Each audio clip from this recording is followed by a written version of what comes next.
Yeah, it was pretty fun There we too. go. On the note of brothels, we are now, everybody is unmuted. Hello, hello. Welcome to another fun and exciting episode of Eberron, Ashes of the Last War. My name is Obsidian, I'm everybody's favorite Death Knight and the DM of this campaign.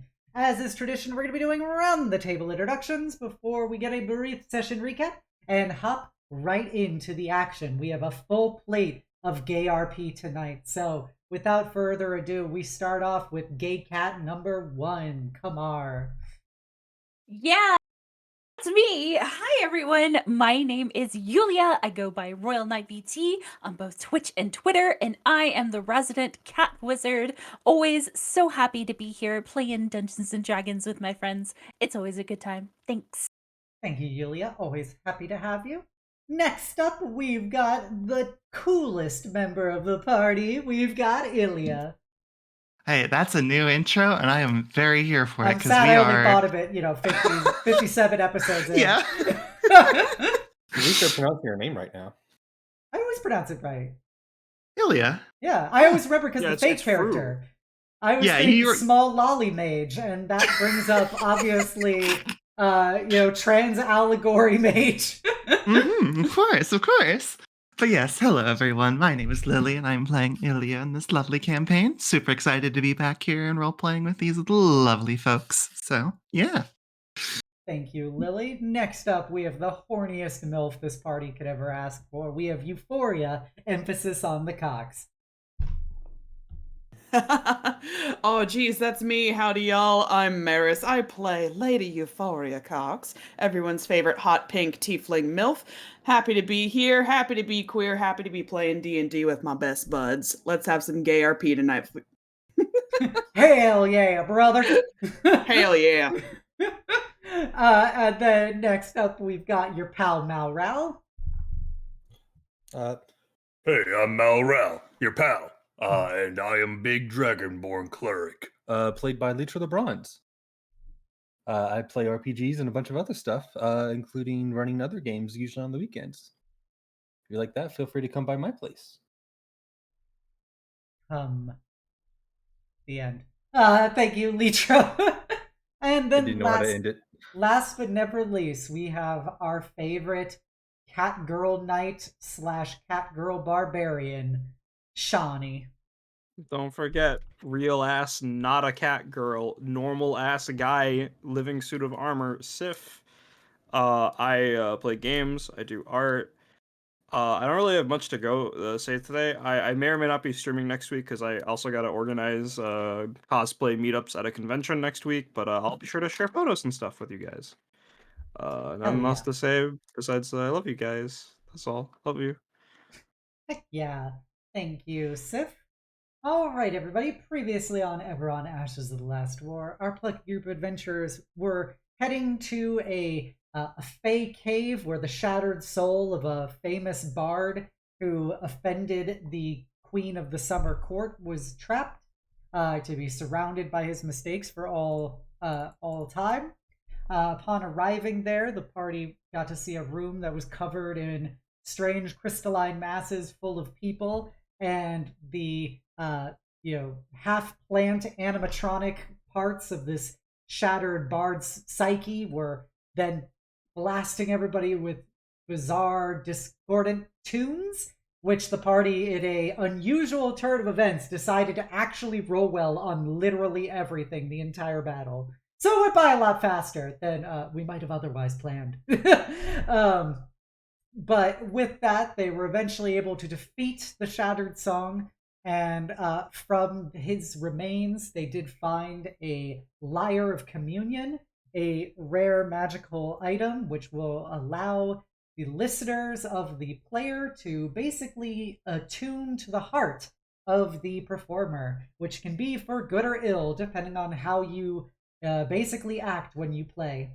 And they gave this to their dear little bard Larissa as they returned to Greywall, turned in a crystal of the Death Scream / Swan Song of the bard to the daughter of Sorrowful, otherwise known as Soracatra, who in exchange gave them an invitation to the International Battle of the Bards in Sharn, signed by the King of Brayland. They attended the event, had a nice family dinner, circling back in Quest 3 when they had a big dinner together before their tournament arc.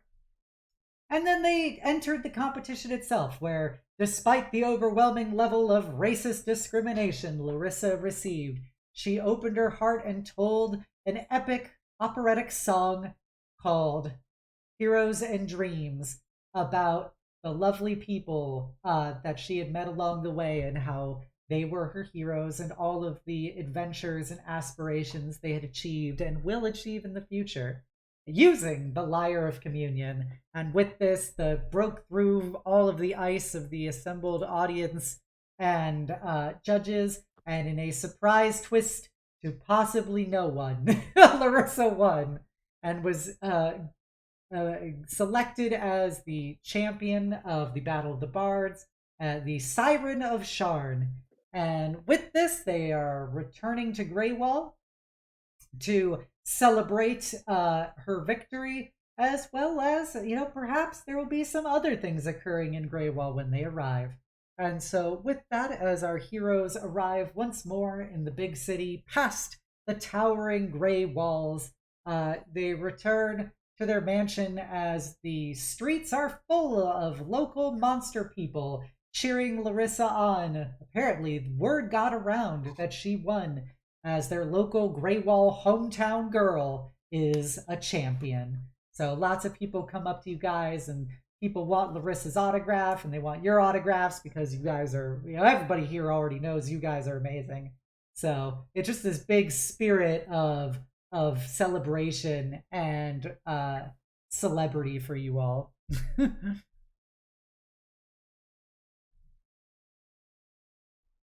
And so, upon returning through the masses to your mansion, Lily will open the door, and she has a cake made on the dinner table that is shaped like a bird wing. Oh, welcome back, everyone. Oh, did you make this? I did. The governor told everybody about Larissa's victory, and so I thought it would be nice if I made a cake for everyone. The governor, oh my. But this looks delicious, Lily. I hope it is. I hope you all enjoy it. You must have worked hard on it. Please, sit it down. We can all get a slice. She quick draws some knives out of her apron, and in a whirlwind of metal and fingers, you see the cake is perfectly cut into sufficient slices for everybody here. Hmm. I don't know if I've ever had cake. This is exciting.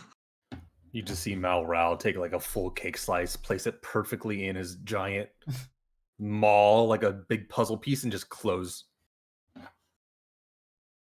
Wait, like never had a piece of cake before? Hardly many reasons to celebrate things in the Feywild. You don't have birthdays where you're from? Do you think that a birthday is a blink in the eye for Fey?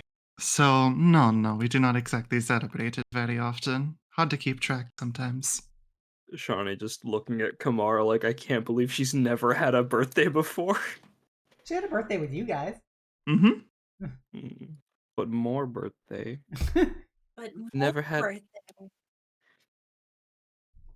It's just not in the culture. I don't know what to tell you, but... What flavor is this one, Lily? It is a chocolate fudge with a layer of fudge and a buttercream frosting. Sounds delicious. She'll pick up her slice and start eating with a smile on her face. Everyone nods. Euphoria's doing the almond mom thing where she's just eating the cake but like leaving the icing. How considerate. Yeah, you all get to have some tasty cake, or not tasty if you hate chocolate. Mal Rao will eat Euphoria's frosting. Thank you. Shifters can eat chocolate, right? That's a thing. Oh no! Oh no! The next scene is just Kamar and Shani on the gang goes toilet to fighting the for their vet. lives. Aw. Forget all of our plans. We gotta take him to the vet. Get your Revivify ready. We got our 2 cats ate chocolate. Thankfully, you're not dog shifters. No, but warning, cats, I don't believe can eat mushrooms, I think is the thing. They get real sick and the same way a dog if they eat chocolate. No idea. Listen. Yeah. We may have the ears, but we are simply built different. And like Shawnee kind of baby barfs the chocolate. It hurts so good. That cat thing where they sniff it and then just kind of like. Meanwhile, Prince is just eating a slice of cake. They have the cucumber cat face. Literally just sitting there heartbroken. But Oh. I take it everything went well. Extremely. Never been an easier mission. Well, that's wonderful. I'm happy that you guys get to have so many celebrations back to back. What? Nutty. Hey, wait, first off, we should talk to the star of the show, the birthday girl herself, Larissa. Has it really like set in for you that you like won? I don't know. You beat up every other bod. You see, Larissa has put the cake on top of her trophy as she eats it. I think it's set in for her. Oh yeah, like it was a lot, not gonna lie, you guys are amazing. But after once I started jiving and everything, it kind of seemed like it was gonna happen. And so, I figured that, it'd be pretty cool if people really think it's fascinating that somebody like me is here eating cake. Wait, what were we talking about? I'm just happy you, Larissa. She gives you a big chocolate, in her teeth, faggy smile. Well, there's gonna be plenty more cake where this came from, considering, that in a few days is your guys' big day. Is there a wedding? Oh, no. Well, unless one of you is getting married. No, I don't believe so. Looks I don't immediately think to so. Euphoria and Ilya. yeah. No, there are no wedding bells ringing last I checked. Baby steps, Malrel. Baby steps. I mean, come on. Anyways, what are you talking about, Lily? My brain's still a little shaken up from fighting music and then being surrounded by so much music I could not perceive sound and sight and whatever. So, wind my head back a little. What's up? Oh, the governor announced that in a few days it's the 1-year anniversary of when you rescued all those people like Larissa. So he's gonna have a big celebration thrown for you in Greywall. Oh, that's good for you guys.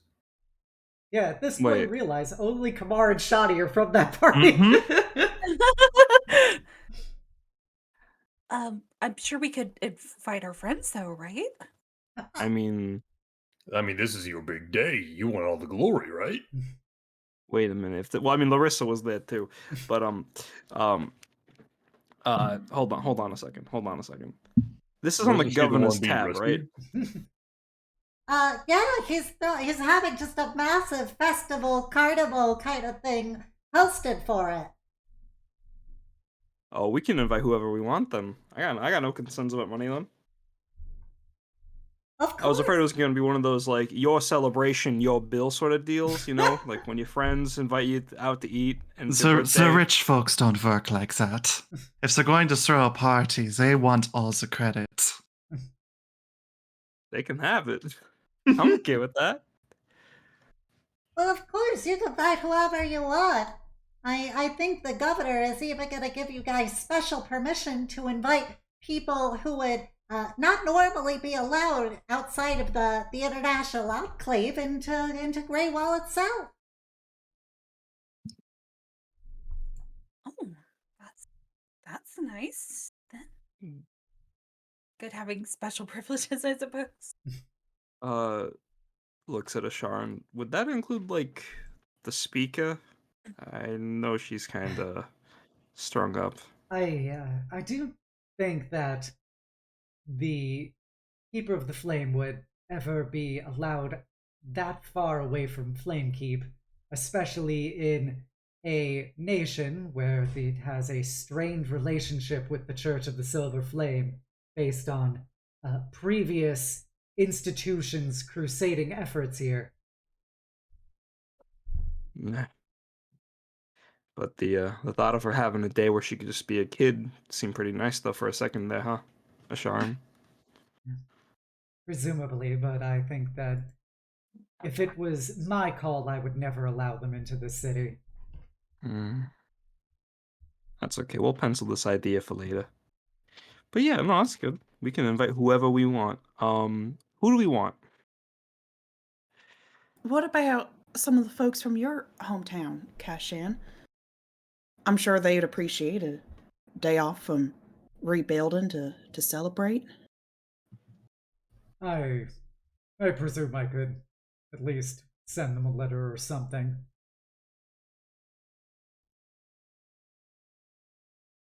I imagine they have greater concerns than celebrating, our past deeds, but I can always ask.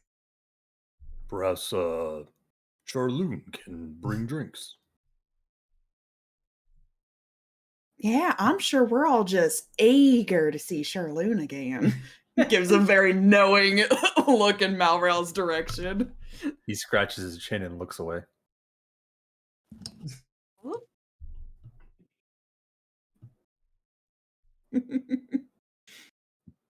Of course, I imagine you'd want to invite your coach and your professor, assuming they can stand each other long enough.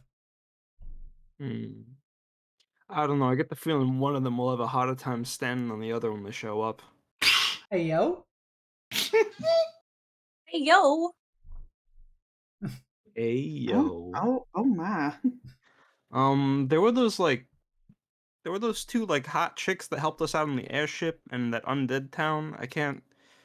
The vampire and the lich lady? I don't know. They seem like bad bitches. I want them to show up. Oh, I remember them. I used some of my A+ material on them. Sharon goes, yes, the Ladies Lever, I believe is what they were called. Kalina and Esmeralda, I believe their names were.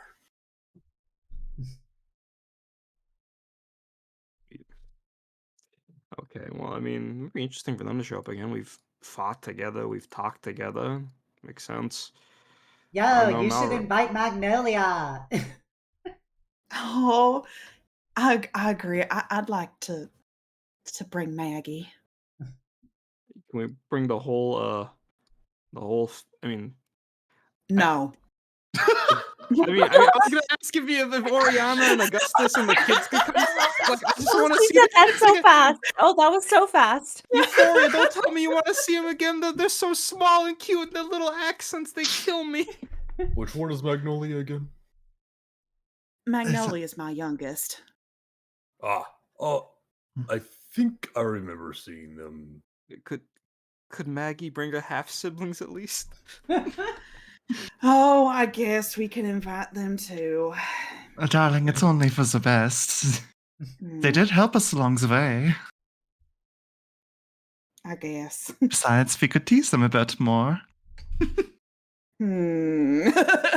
Doesn't that make it better? Hmm. Is there a limit on how many people we can bring? Oh no, you can invite whoever you want. It's gonna be a celebration for the whole city, so I imagine, the governor would be happy with any positive publicity.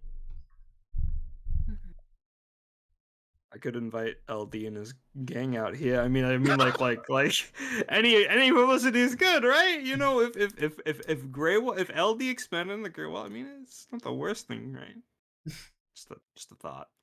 I don't know. It might be fun to see him get drunk though for once.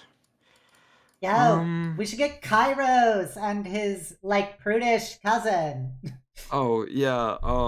I have not spoken to Kyra since the airship.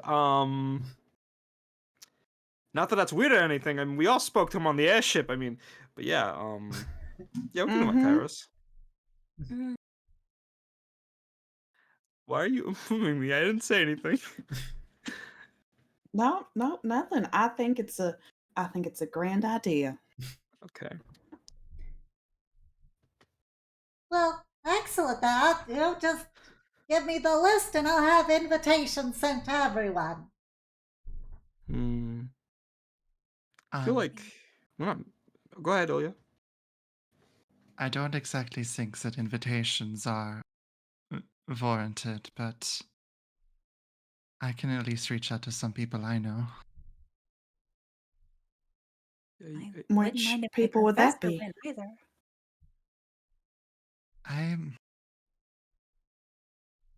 I'm weighing the options, but I had the thought of the children that Snow looks after, giving them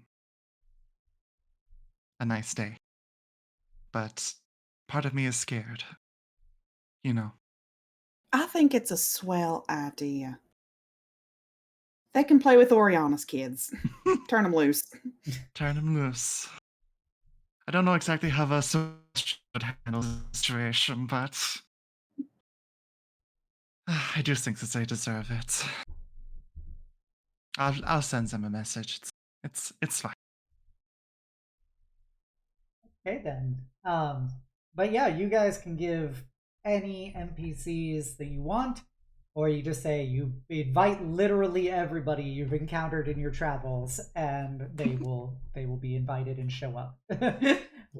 Lily will On send our out, tab, Brett, let them come. yeah, Lily will send out Crowd Trixie messages. too. What'd you say? Crowd Trixie too. Well, yeah, she lives in the city. They She's- live. Yeah. They're one of the head people of the city. They will likely be attending this festival, considering it was her daughter that was one of the people that was stolen. But yeah, so you guys can send out all of the invitations and everything. And so in the time leading up to everyone, I just imagine Malral just sitting there at a table with a bunch of tiny envelopes, constantly just licking these tiny little envelopes, sitting them down in the corner and going to the next one.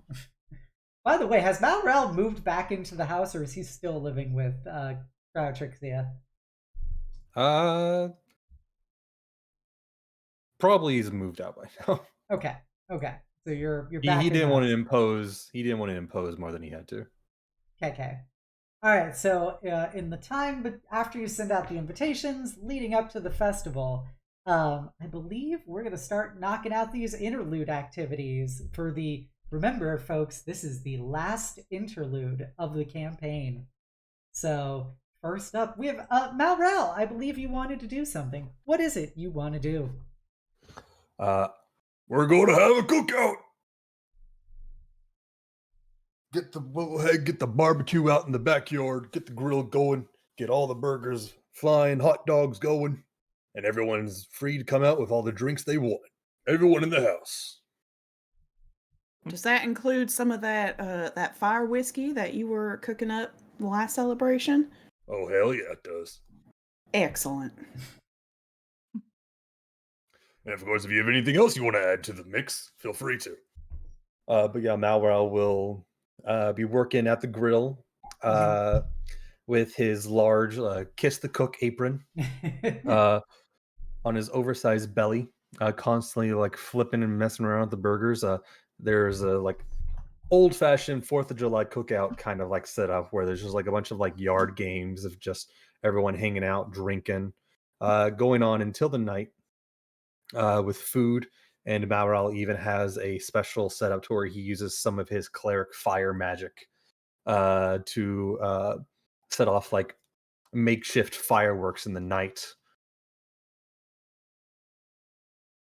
But as he finishes like cooking up some of the grills and he's passing out the burgers and hot dogs and whatever else everyone may have brought as food, basically just like make whatever you want, put it on a table, and everyone just goes up and fills their plate.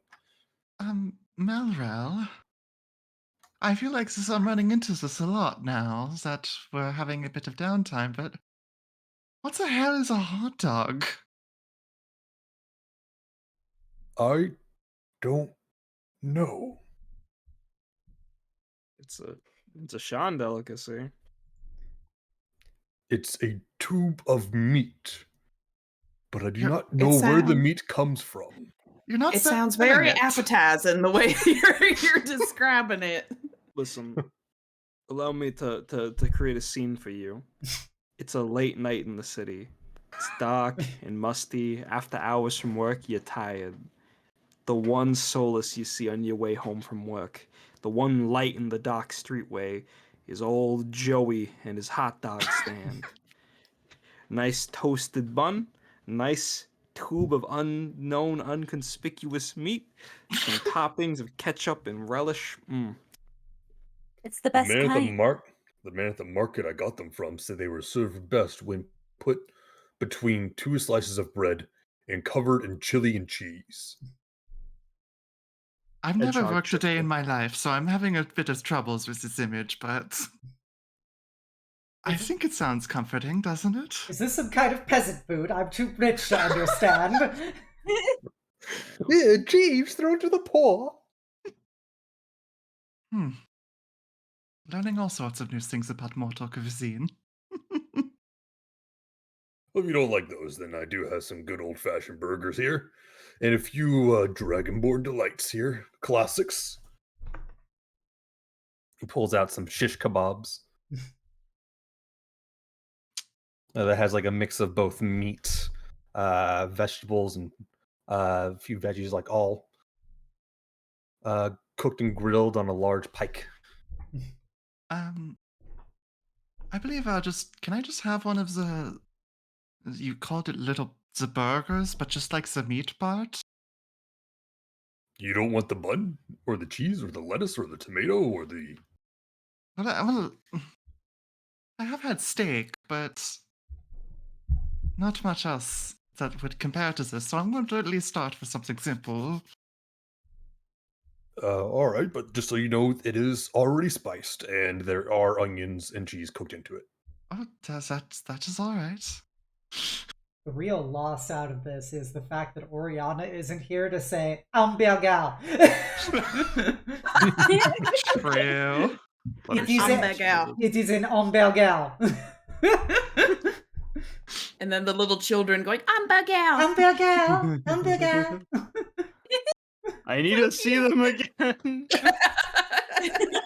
He also takes the toasted honey infused buns and presses them against the grill a little bit so they get that nice charred edge. So there's a little bit more of that crunch whenever you bite into the burger. Larissa is just feasting on so much meat. She has just her like cheeks have been colored based on the amount of condiments slathered against them, as she is just devouring hot dog after burger after hot dog.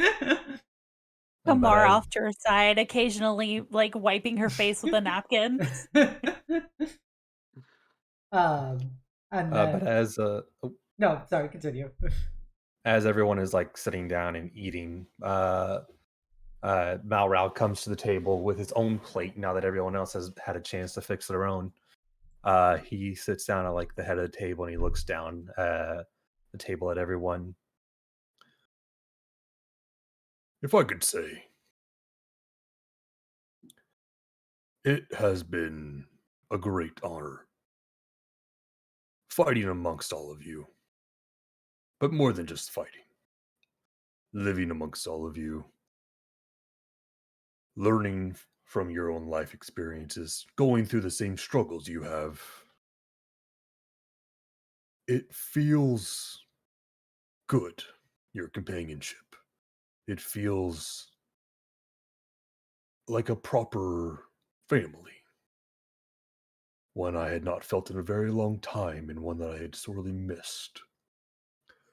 So I just wanted to say I thank all of you for being that hole in my heart that I had not had in a very long time. And I hope this meal that I used to have with my parents and my parents had with their own parents in similar fashion, I hope it shows just how much I appreciate all of you. That's really, really sweet, Malrow. And I think if it's something that you've learned, that I've learned, and maybe I'm speaking for all of us as well, but there's more than one way to find a family. So thank you. I think we can cheers to that. He holds up his mug of ale. Everyone Lifts her a glass of whiskey. Glass of wine. All the companions raise their beverages except for Silonia, who just raised a glass of water. No. To family. To family. To family. To family. The family. The family! Family. And to family. Cheers! And he downs his entire drink. Everyone will also take a swig of theirs, except for Larissa, who unhinges her jaw like an anaconda and just drains it all at once. And Silonia just puts her glass down right after the toast, so she doesn't need to eat or drink anymore.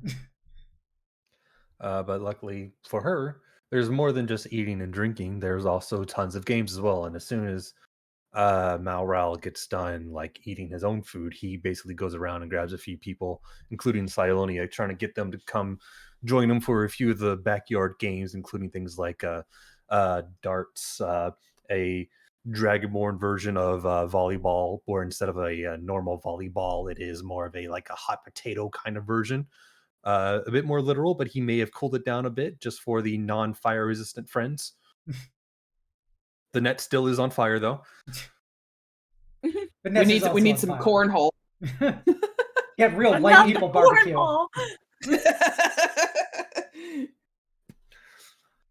There's a large, just like a part where he's got two barrels, and he puts straps in them, and he just has it where people just run into each other to see who gets knocked down first. Finally, something Kai Shen was made for. Time to square up. Something he made kind of just for Salonia, so she could put some of her like tech skills to use. Was like he got a bunch of like old scrap that he would like put together, and he would have like a small little like build contest for like simple builds for like a tiny little machine to like glide and see who would like go the farthest. Okay. Just a bunch of games just for everyone to have a fun night with. Yeah.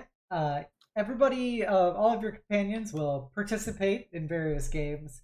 Silonia is very much doing her own thing. She's just, much like they said at the at Shard. I remember that lady. She just looks more depressed now. So that's kind of her vibe at the party. Is she will always do like a polite smile and stuff if anybody talks to her, but mostly she just kind of sulks.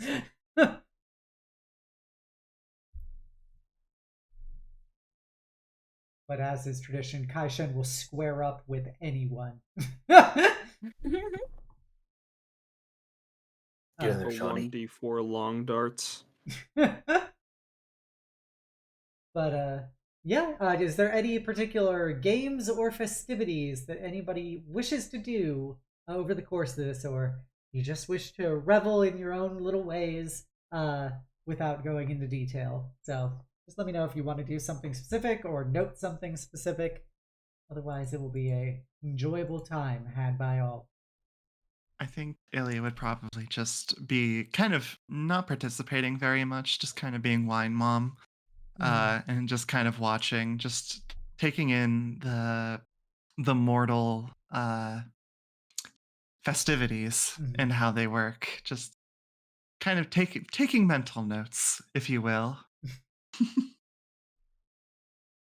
Euphoria will be trying her hand at several Mhm. yard games, being very competitive, but clearly not very good at them. But I mean, you might be having good at fun the nonetheless. you might be good at the hot potato volleyball game. The hybrid game True, that true, is. true. You're Fire also fire resistance comes in resistant. handy. Yep.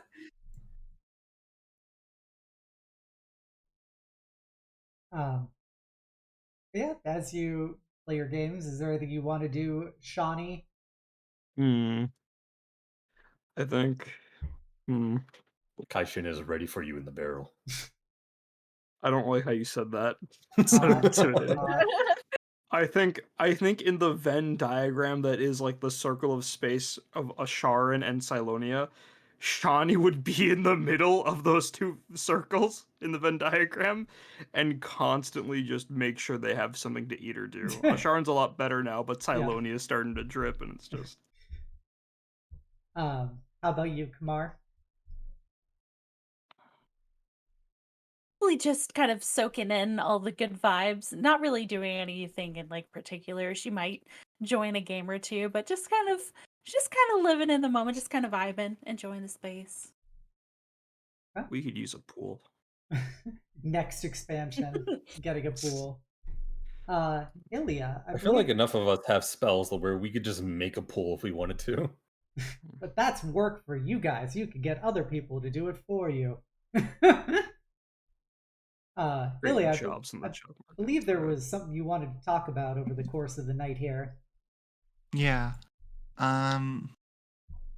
So this would be as things are winding down, probably. So she's not really left the table very much. She's just kind of sitting there thinking and generally being a bit quiet, but she's present, she's happy, she's smiling, she's and watching intently. But as people kind of slowly start to come back, and just kind of sit down and there's probably some cookies or whatever. No, not cookies because a good amount of the party can't eat cookies.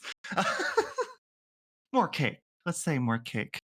Um, she's just kind of going to speak up a bit.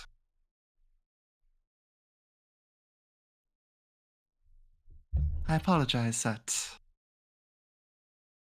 I didn't join in the festivities tonight. It's a little bit out of my comfort zone in a way.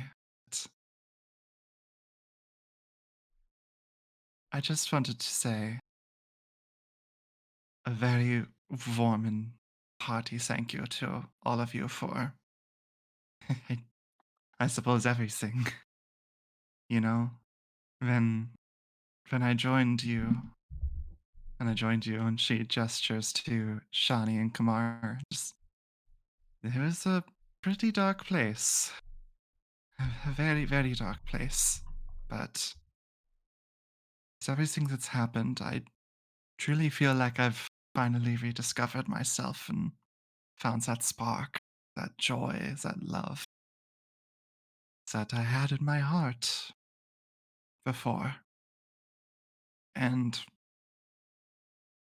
the fact that some of you come to call me even a muscly figure is beyond my imagination. Now, before you get any ideas, no, I'm not going anywhere quickly. But she'll nod to Kamar and Euphoria and say, but some of you do know that this will not be forever.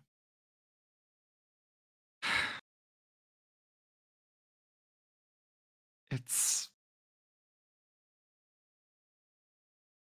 eventually, once I figured it out, I'm going to go back to the Feywild. And I'm going to bring all the orphans, all the people that were lost when the Fey Spires rose, back with me to make sure that they can be reunited with their family. Now, I will still be here. The door will be open, I hope. But it's been bugging me that I've been thinking through these plans and everything without everyone knowing.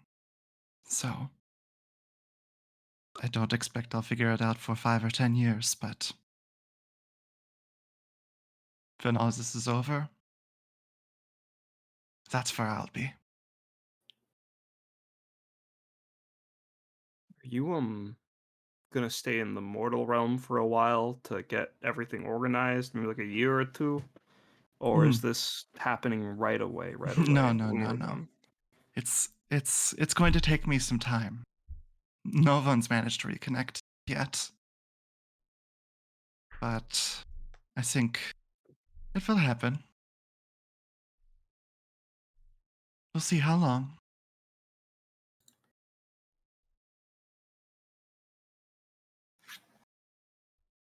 Come Looks on. over, looks over at Kamar and just whispers, "Does this mean you're getting 2 Christmases?" 2 Christmases. Wait, what does that mean? I mean, you'll have a mom here, a mom there. So that means you'll get a Christmas with them and a Christmas with them. That brings up a good question. If you're going to the Feywild, then what will happen to you? As Kaishan looks at Euphoria. She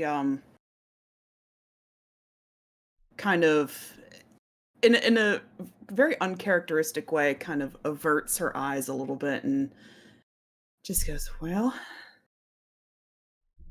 I'm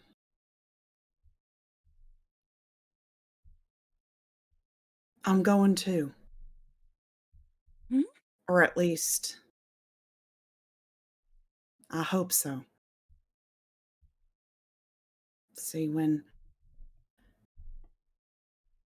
all this is done, I plan on taking Juby's place if I can."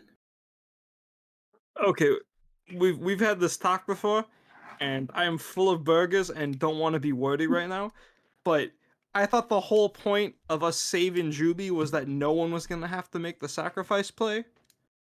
You can still go to the Someone has to, and we Shawnee, can and my girl deserves to live the life that she wants to live. And if she doesn't want to give it up, Then that's her choice. And I'll be satisfied knowing that I did everything that I should. But is that a choice you want to make? I mean, if we find someone else, or Oberon manages to Who? find some, You give me a name and we'll consider it. have you But even looked? are you really willing to just take any old person and I mean, we put can them in put her some, place? we can put up some help wanted ads. This ain't the time for jokes, Malrel, but I'm just saying, if we find someone who actually wants the position rather than It's feeling not like they just need to be about wanting it. obligated. They have not- to be able to beat an archfey in singular combat. And we've seen what it's like when the wrong person becomes the Houndmaster. We I can get a know. lot of incredible people. I'm just saying, there's probably And a candidate I'm out there. one of them. But I know that this is something that I can do, that I want to do. you know the restrictions that Oberon put on Juby, right? Like, she didn't talk to us because she didn't want to. We figured that out, right? We figured that part out. You know, she wasn't allowed to, right? She never Now, received any of my messages, no. yeah. What about you? What if he restricts you like that? Well, that's Well, I like to think I got a little more willpower than my goody two-shoes daughter. and that's the thing. If the portal is constructed, people can come and go. Exactly. We're not How going to long be would that take? You don't know, 5, right? 10 years. 5, 10 years? But, but I'm confident that within the first, I will at least be able to learn how to get us there and back. I still don't think this solves the problem. What is the problem then? What is the problem? You still won't be there for your daughter. You've just moved the problem. I will be freeing my daughter if that is what she wants. My daughter is grown. Silonia She can live. will raise her hand and say, I was there when we defeated the Houndmaster previously, and we killed the Houndmaster. That was how Jubilee was able to take the sword. I feel like this is the unaddressed issue in this plan. I mean, that's not like the only way to get her out of it, is it? I mean, I just the- have to beat her. Are you sure? That's what she said. She Are doesn't you know everything, though. She didn't even know that we were sending her messages. I think she knows the rules about her own position and how she might lose it. And you know that for solid. You know that the Fae aren't pulling another trick. Like they they are. don't lie. They just twist words. And much as I loathe to admit it, I trust my mother's insight on the situation as well. She knows more about breaking pacts Facts than be as anybody. they may, and as much as we may not want to say it, Juby, at the moment, is a fae. If she's said this, that is the truth. Or at least what she believes to be the truth. She,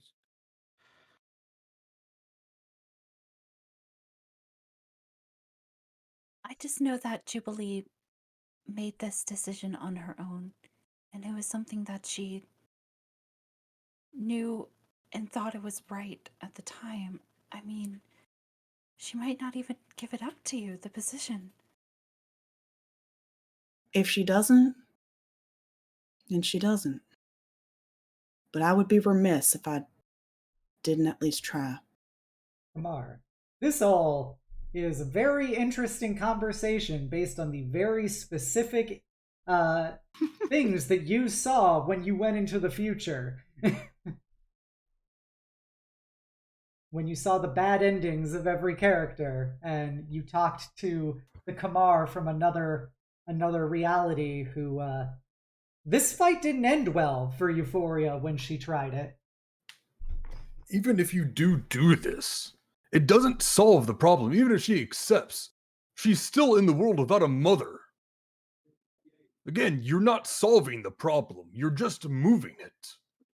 Malrao, I know this might be difficult for you to understand.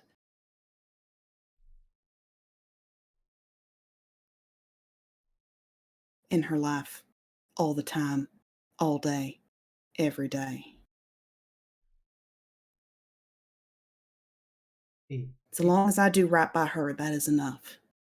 first part of your statement didn't come through. Whatever you said before in her life. I said it might be difficult for you to understand, but my daughter doesn't need me to be in her life all day, every day. And this is not a forever, this is not a cutoff that will never be able to be solved. It's if Juby wants to come by and visit, she is more than welcome to at any time to stay at my house. Just as you all are. This is not going to be the same. But why does it have to be a sacrifice? Is it a sacrifice? It is. You're giving up your own life to do something you don't want to do for someone else so they can live their life. Why can we not find another person who both wants to do this and is willing to do so? And is I able to do do so. want, you are not listening to me. You want to do it I so you can want help your this. daughter. That is the only reason. Would you not do it for your children? I'm just saying there can be another way where you can help your daughter and not give Then up your tell entire me. life. I have been just here told for you. months. I have been here for months trying to find a way. You know, there is that organization that wanted us to. I can't remember the name of them, but you know the people who are having us fight the Ashbringers secretly or whatever.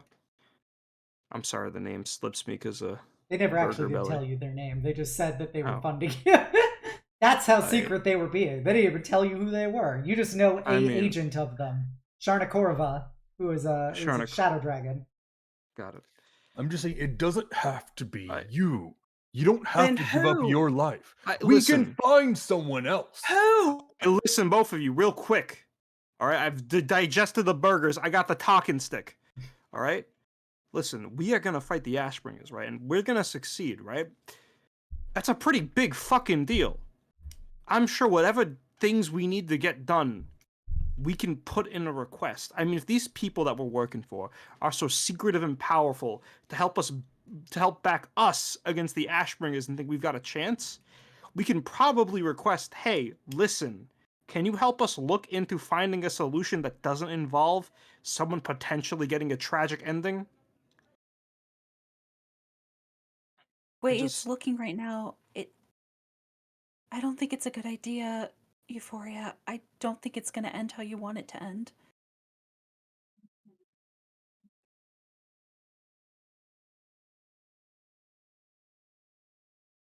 This is why I wasn't going to say anything.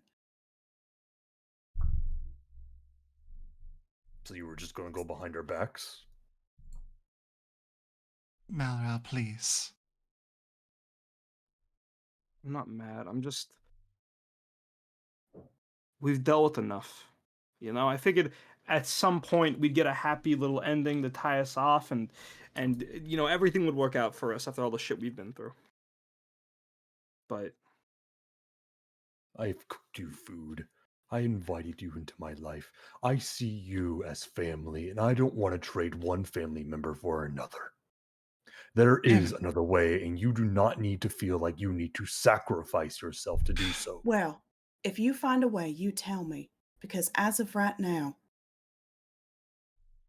I'm not asking permission. How about For what I'm instead of doing. rushing to it after we complete this next mission, Rushing. you and I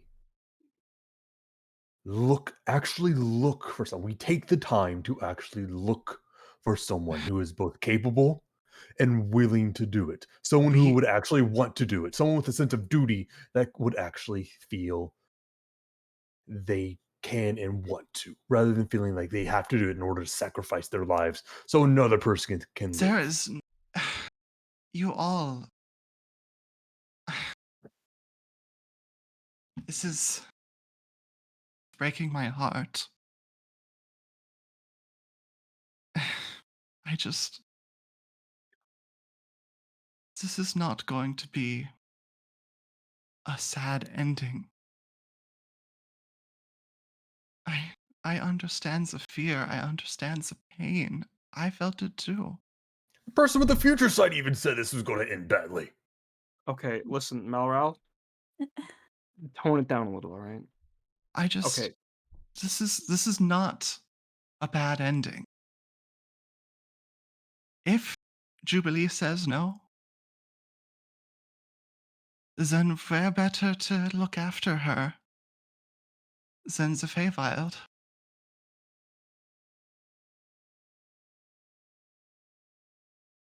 yeah. Can you deny that? We are No. losing her every day.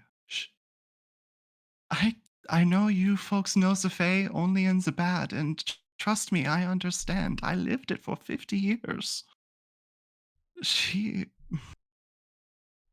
needs someone. And even before Euphoria came into this picture, I knew that eventually I would go back and I would be there for her.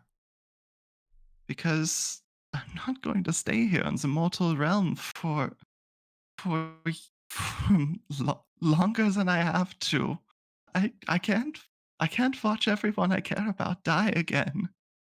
It's just it's more than I can handle. And this is I understand it's scary. I understand it's a sad situation, but I want to go. And I know that Euphoria does too. I just It's not like Jubilee where she's by herself.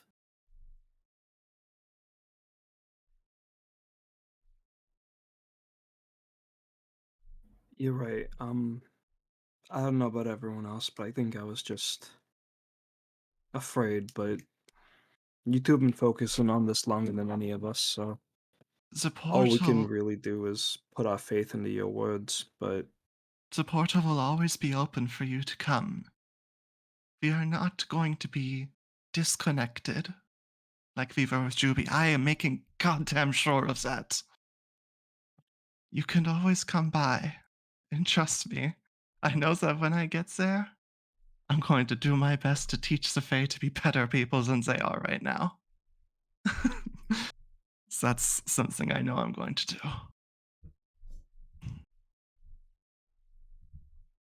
Emerald just looks at Euphoria and seemingly trying to hold off a headache. Just, we have so many powerful connections. Have you even asked any of them if they have a solution? If they have someone that could take their place other than you? Mal, I'm sorry, I know you're asking you for it, but I think they're making this decision. And even if we don't like it, we should support them through it. And have faith that No, they know what they're I want an answer to my question. Have you looked for another solution? Because you say you have. I want to know. Have you asked any of our other friends? I have asked the most knowledgeable person on the subject matter. I got an answer. And if someone is going to take her place, I'd rather it be me. I'm not going to ask anyone else to do the task that I want to do. I know that it's difficult to understand, but I'm not just doing this for Juby. Of course, that's a huge part of it. It's the reason I came in the first place. But, and she'll take Ilya's hand. I realize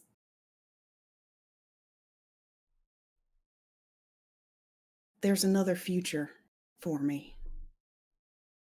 One that I wasn't expecting. And so if Ilya wants to go to the Feywild,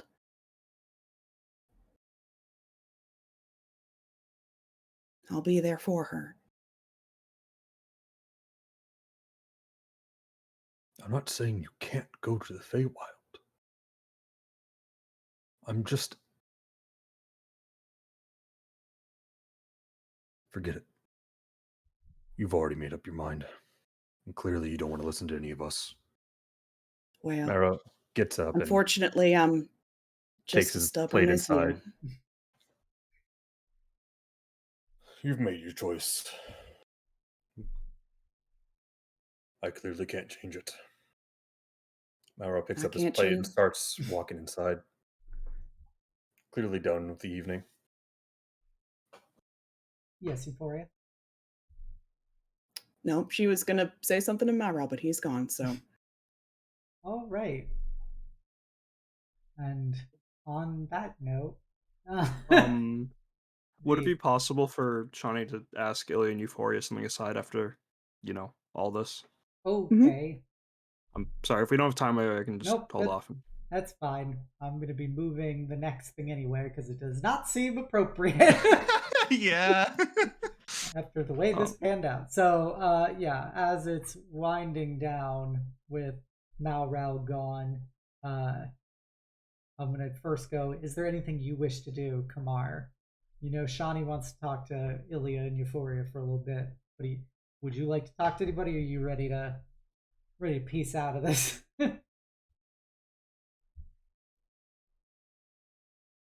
Oh yeah, she's feeling real uncomfortable at the moment.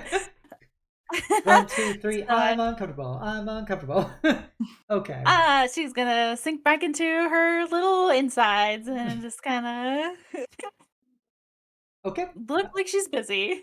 Okay. So, Shawnee, your last words with Ilya and Euphoria. Ilya, do you... Oh, Euphoria, could I talk to you two for a second? Of course, darling. I know you two gotta go, but, I mean, eventually to the Feywild. I mean, I don't just mean going to bed. We all have to do that, but,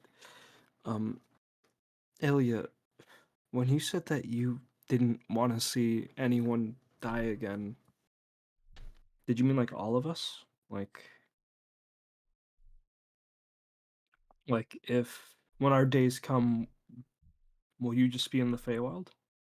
No. So when I go, you guys will be there, right? Darling, I do not plan on leaving any of you behind. And then Okay?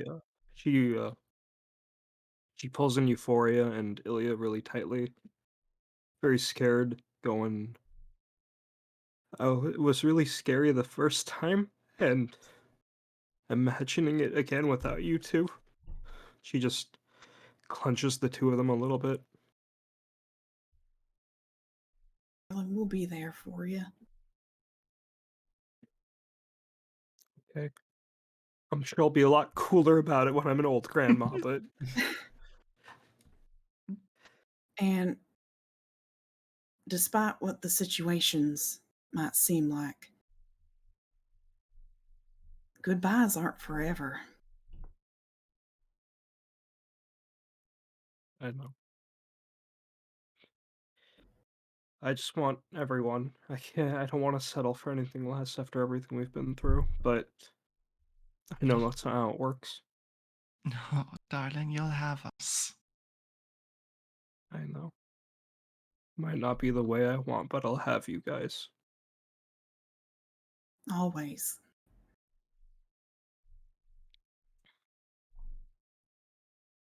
And with that, they'll just hug for a little longer before they all have to go to bed and wind off the night.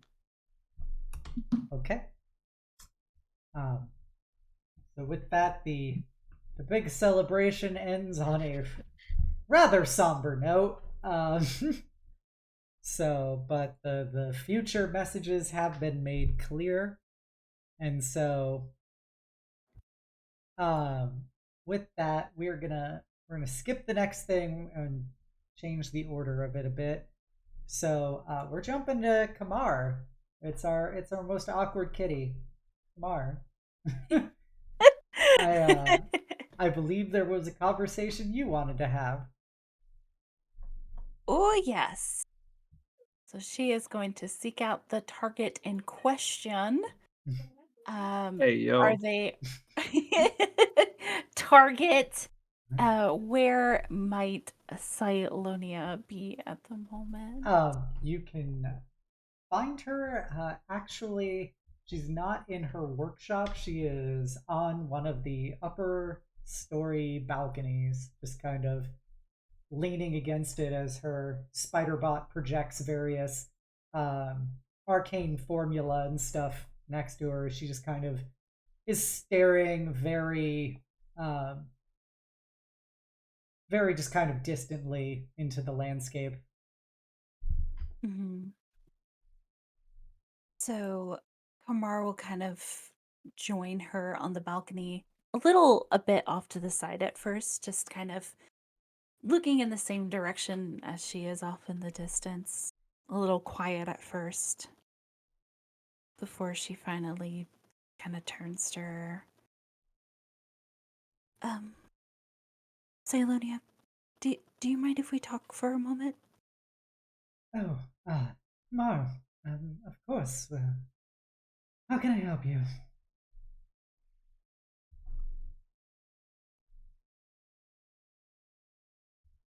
I know this is really so long overdue.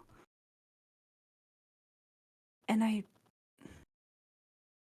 mean, pretty obvious how distant we've really been with each other.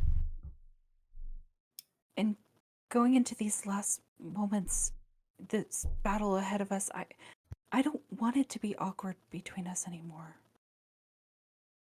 I really, I want to be your friend again. I want us to talk and nerd out like we used to. And just seeing you like this, I just want to be able to help.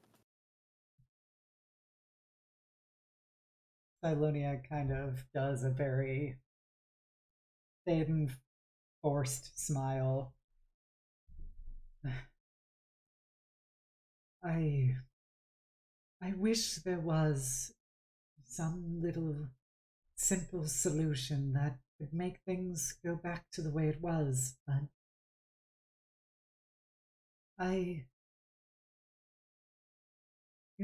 ever since the last stand, I've learned a lot about all the things I didn't actually know. And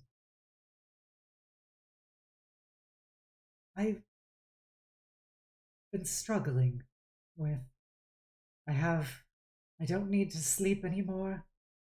I don't need to eat anymore. I don't need to drink anymore. And it's just given me more time to think. And it's hard for me to view myself the same way anymore. I I know I'm not human. I don't feel human. And she holds up her left arm and you just see the various prismatic cracks in it kind of strobe for a bit. She goes, I'm a simulacrum. My entire life has been a lie, and I don't know if what you're dealing with now is even worth trying to go back to what it once was. I don't feel like that person anymore. I don't feel like anyone anymore.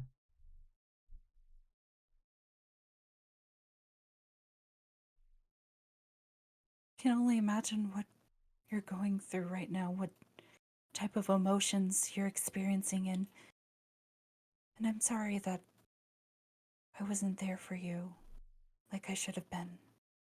No, I'm sorry for everything I did to you and how I made you feel.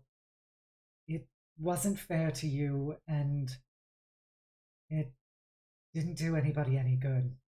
And I'm sorry that I drove you away in every possible way.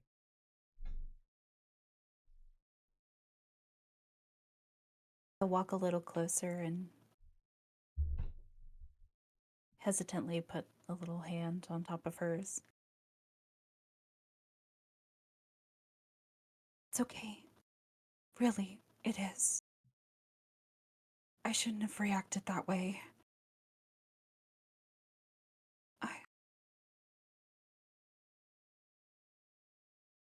Malral and everyone are constantly claiming us as a family, and I want us to be that way, really and truly. No matter if you feel human or not, you're still a part of us, a part of this team, a part of this family. And I want to be there for you. I want to see it through to the end. And I want to see you truly smile again. And I'm going to make that happen.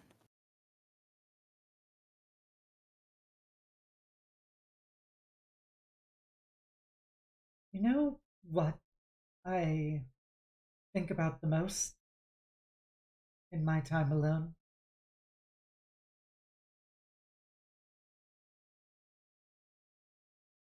I wonder what Silonia was like. I know that everything that I thought was Silonia was just, well, I guess have one up over most people rather than it being metaphorical. I am quite literally the worst traits of my father and mother put together.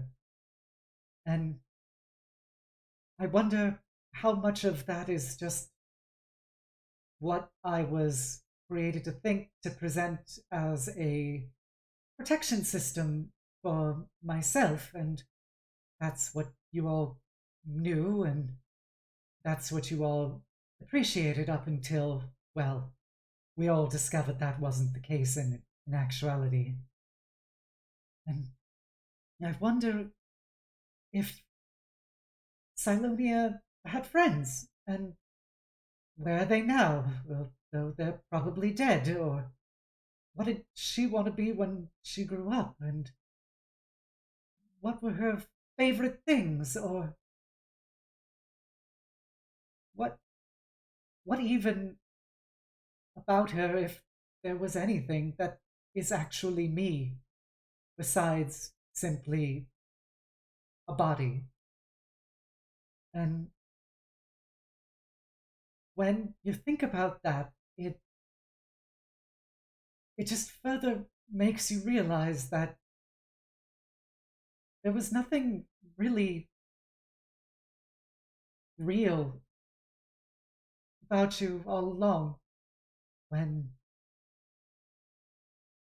you don't even know if you actually even like those romance novels, or that was just something created to prevent a psychotic breakdown. And I struggle, having realized how broken I truly am. I struggle to relate to you and to everyone else, because at the end of the day, you at least know what you are. I only know what I was made to be. I was just meant to hurt people. Have to be the case, especially not now. You are your own person, and I know I'm not as good with the words or can make the best solutions as my sister. She's so good at words. hard for me to express what I feel right now. That the same person that, we hold hands and talked about books, that was you, I'm convinced. Who danced on the beach. Granted, not well. I mean, neither of us can dance well, but it was you the whole time. It wasn't anybody else.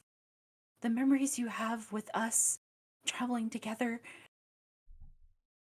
the moments we shared, they're real and they're you.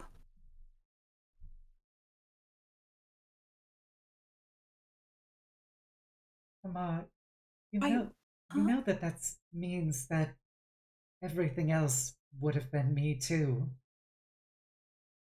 The obsession, the destruction, the appeasement, the suffering, all of that would be just as much a creation of what I am as any memory that we shared together.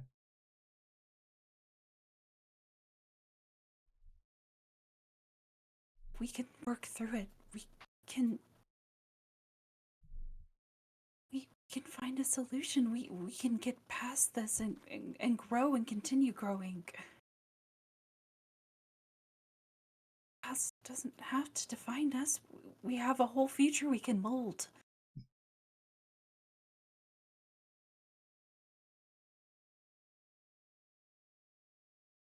I talked this over with Malral a while ago, but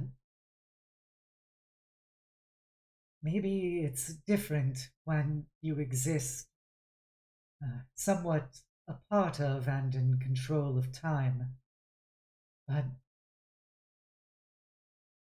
I know that I possess knowledge and capabilities. It's literally the very fiber of my being that created not only the destructive power of the Mournlands itself, but also the very threat to this world that we are trying to stop now. And even if we put this threat away, there will always be someone, something, some organization, some kingdom who thinks that they can do it right this time. And they will do everything in their power to find me and have me fulfill my design. And I have to say that doesn't give me a very optimistic outlook for moving on in my life.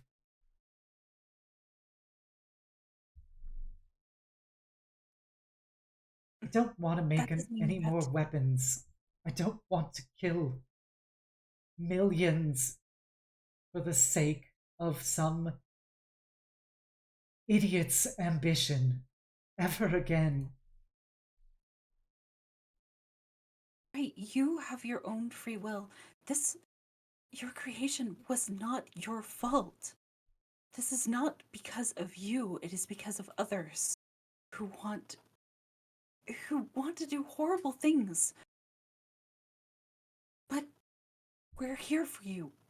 We'll protect you, and that's what I want to spend my life doing, is making sure that they don't use you for those purposes, that you can be your own person.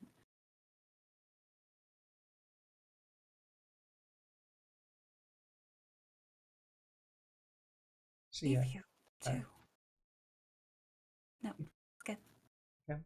She kind of puts her right hand over her face for a moment.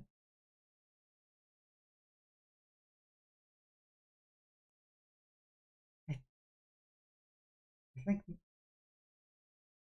funny that you say that, because they're all going to leave eventually. Euphoria and Ilya will go into the Feywilds for an eternity. your sister, Mal Rao, Kai Shen, everyone. You're gonna die of old age. And I don't know the effects that your own temporal control will have, but at this point, I'm at least 80 years old and seemingly unaffected by age. And I'll be alone. And there'll be nobody there to protect me anymore.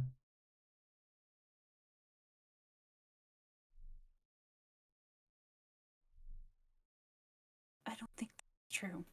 I I don't know what my temporal magic will bring about, or how long I'm going to live, or anything like that, but I intend to make the most out of my life and making sure that you can live yours happily. Truly happy. I want that for you. You deserve this. You deserve to be your own person. You deserve to like your own things.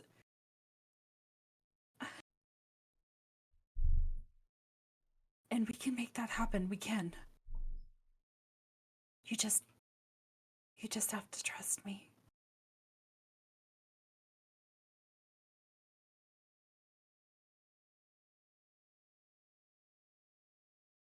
She turns to look at you, and you notice that she's, despite her not effectuating like any kind of facial changes, you do see a kind of prismatic liquid kind of dripping out of her eyes down her cheeks as she looks at you and puts her other hand over yours and just says,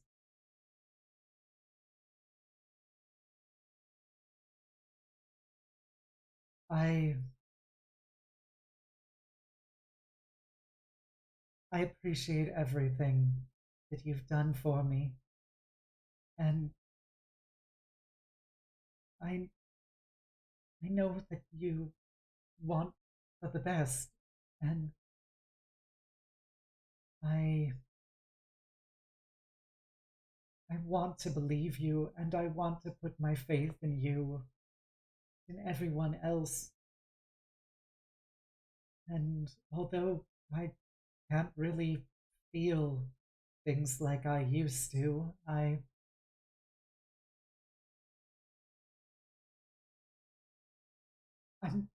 afraid that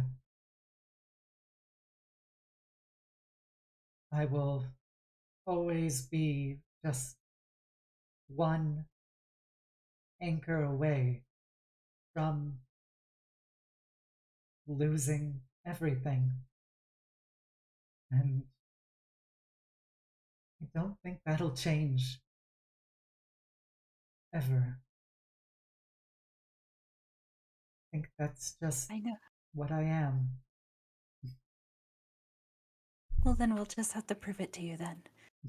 I know I can say a lot of words and... but I'll show it. I will prove it to you. Maybe you'll be pleasantly surprised. Well, I guess if there's anyone who can do it, it's our little mistress of time. And she'll kind of just give you a hug.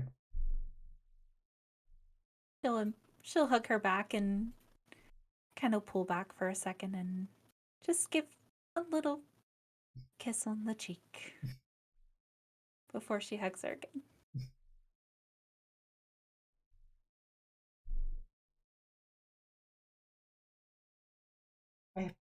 I hope you're happy in anything that happens after this. You deserve to be happy.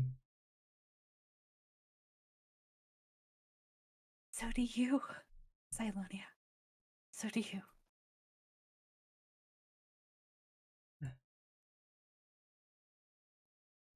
I know you said you don't really want to eat anymore, but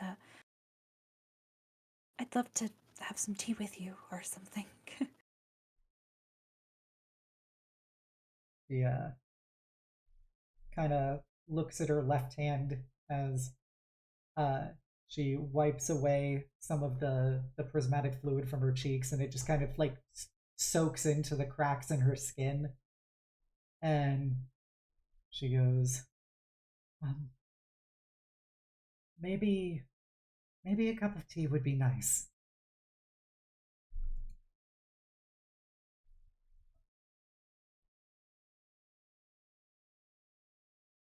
Lead the way.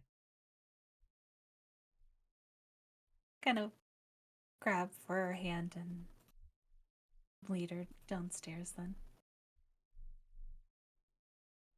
Okay. And is there anything of particular note you wish to do with the tea, or just have a quiet moment with Silonia and the tea? Quiet, just kind of basking each other's presence and maybe chatting a little about the book she's reading, so.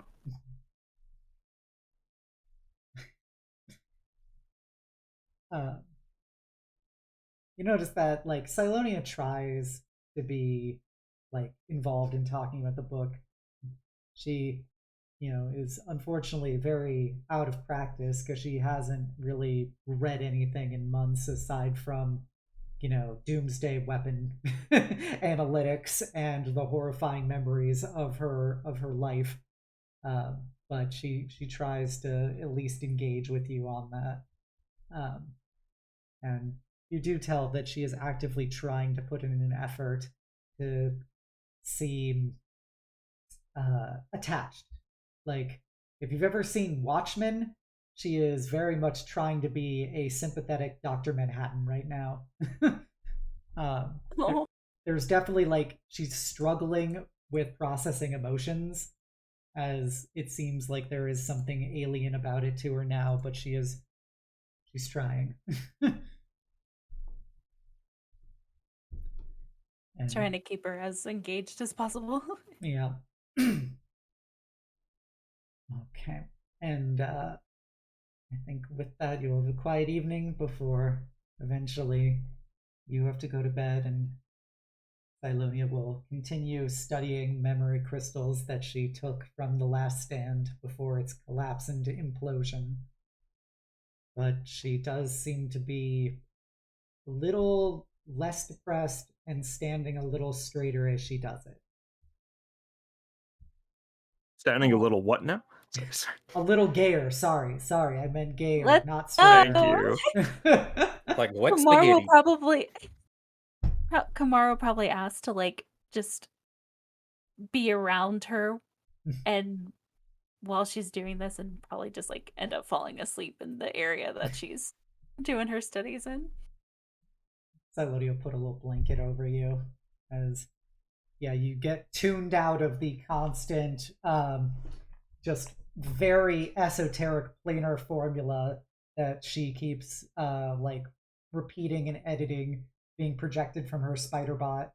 And you hear sometimes the droning voice of one of the artificers from the last stand talking about some esoteric aspect of chimeric energy or Project Phoenix in some way. And yeah, you'll have that the next morning. I do have a question for Shawnee. In light of your timelines, do you wish to do your thing with the Ilya right now, or I can do it if Ilya wants to do it. I don't know how long it will take, so I don't want to have you get rushed or anything, because it's your call. You, Ilya, and Asharan. Do you think, Lily? Do you think 15 minutes would be enough? I think so. Okay, we could do it, and then when they if we gotta go, then we'll trail it off. Okay. Thank you guys for being. Oh no, the gate's burning! Run! Okay, Ilya. I believe it's now on you. What do you want to do? do? It is. So, I imagine this is at least like a day later after the dinner, as we will call it. Um, and Ilya's just gonna kind of walk over to Shani's door and just gonna give a very soft and somber knock to it. About what time of day is this? Um, Fresh morning? honestly, it's probably like honestly more towards like 3 or 4. Ah, okay. Yeah, Shani would open the door quite like, awake. This is an awake time for a normal person.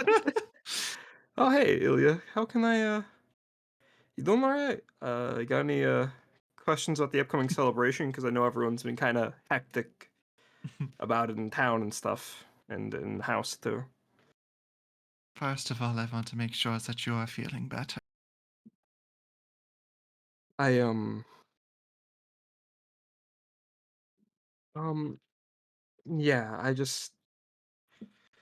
it's weird because I had a lot of growing up to do on my own before this whole adventuring thing with my sis and you guys, and then I had a lot of childhood to catch up on while doing this with you Mm. guys, so it's a weird balance of maturity and immaturity, but No, I understand, and trust me, I want to be there for as much as I can, but I hope you understand. You are missing like how many hundreds of birthdays are you missing?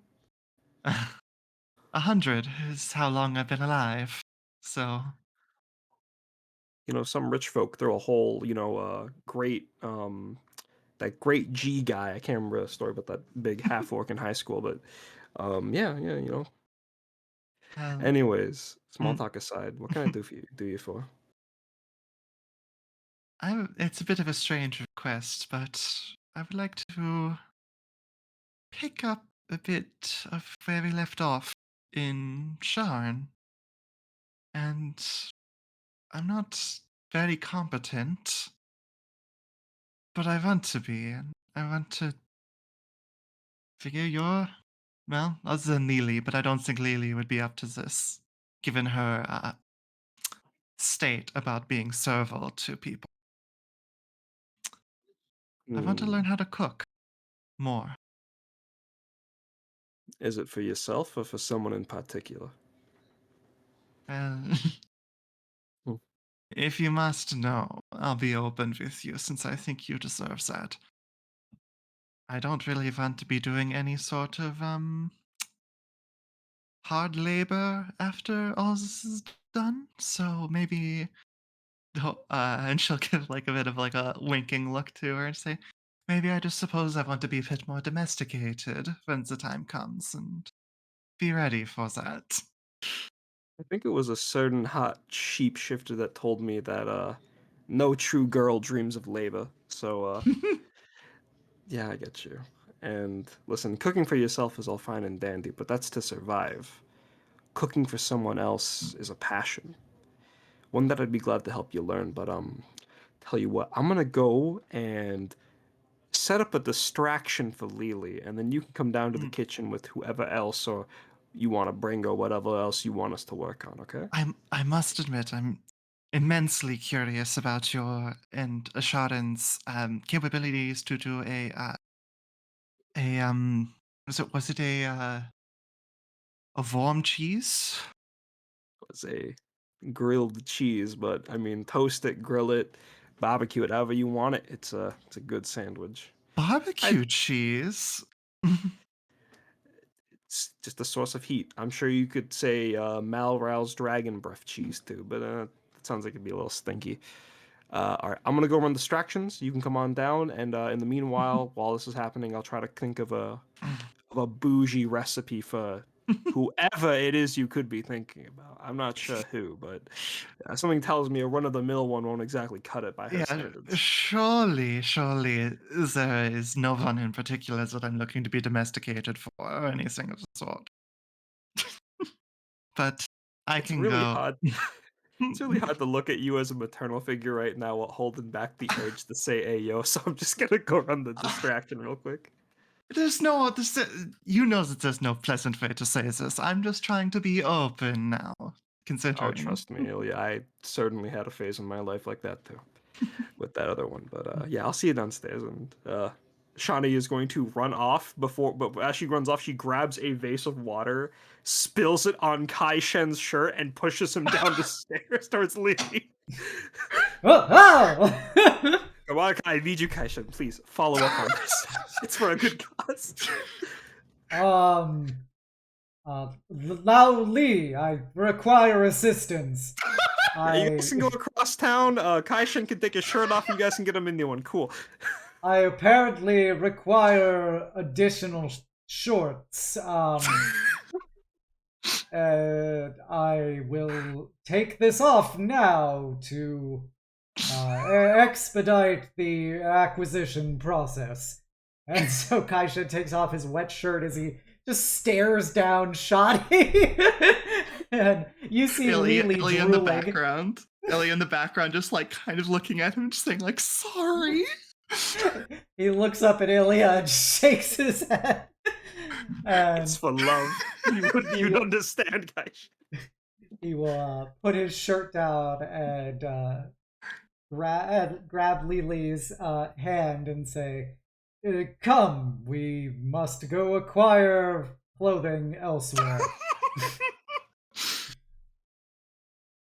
I will owe you something later, I promise. Hey, yo. Hey, yo. With that, Kashin will take Lily out of the house. Okay. Ilya will walk by to Asharin's real quick and just give a quick knock. Much more spirit at this time, given the proceedings. Shard will open the door and kind of look at you and go, you seem to be in good spirits. Well, things have been rather interesting in the last, looks at her wrist, 5 minutes. Would you mind joining me and Shani in the kitchen? I would very much like to tap into your grilled cheese prowess. I don't know if you're aware of this, but the last time I tried to make a grilled cheese, I set the kitchen on fire, and I don't think Lily will allow me in there again. Oh no, she is well taken care of at the moment. I see. Besides, what could be better than 2 ex-assassins learning how to make a grilled cheese? I think that would probably be the premise of one of Kamar's books. You know, that sounds oddly familiar now that you bring it up. But either way, I don't know how much time we have, but yes, I'll come. Just give me a second, and they kind of step behind and come out in just a few seconds later. You know, wearing a tank top, and they're in their true form, so you see them all covered in their celestial scars everywhere. And okay, let's go make some grilled cheese. Yes, let us do that. And she'll walk them down, just kind of like with like a somewhat embarrassed smile on her face, realizing kind of the comedy of this image. But before walking into the kitchen with where I assume Shani is waiting. Yeah. She's got like the ingredients out and has been like scribbling. It's not well written common. It's like a hash, like a hash mess of like notes on a what would make a grilled cheese bougie. All right. Listen, it doesn't need to be bougie. No. No. Trust me. If I know Euphoria, I know that. Although, if I know the person that we are doing this for, that was very smooth. That's very smooth. I thank you. I appreciate it.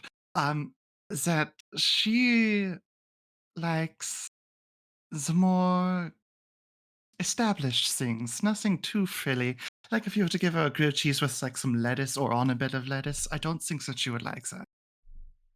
Yeah, I know. She likes, she is the type of woman to drink whiskey from a boot, but in like, I mean, whoever they is, the type of yes, person of to drink course, of whiskey course, from a of boot, course. but somehow do so in a very ladylike manner. So it's a very hot aesthetic. Listen, I know that whatever you make, they are gonna love, but I also know you're you, and you're gonna want to try your best for them. Now, before we try the best, right? We need to get down to basics. First off, we are going to teach you guys how to toast a slice of bread, because I get the feeling that's going to be the hard part here. I do have some capabilities with fire now. Sharon, we don't live in some magic backwoods society. We have technology as shouting against the stove. I know there's some people that can cook with magic, but obviously I can't. So if you want to learn that, you should ask them. So, well, my magic would only slow down the process, I believe. I mean, I know that I kind of ruined some pots and pans last time. Okay, so you guys aren't cops, so I can tell you this, but obviously me and Kama snuck into high-end restaurants and dined and dashed on occasion when we wanted to celebrate our birthdays and stuff. And there are some pretty fancy dishes you can make, like if you kept like a chocolate spear cold with your cold magic and then dropped the magic and had it melt in on itself inside of it, and inside of which revealed a cake, that'd be pretty fucking fancy. But baby steps. Bread, pan, stove. Yes, I feel like this is a bit of a stretch from the grilled cheese. I feel like this is a bit of an experience jump to self-melting, cooling cakes. Well, after the grilled cheese, if you have any advice on filet mignon, I would appreciate that. Oh, filet mignon, I got you. No, I think it's filet mignon. Who is the chef right now?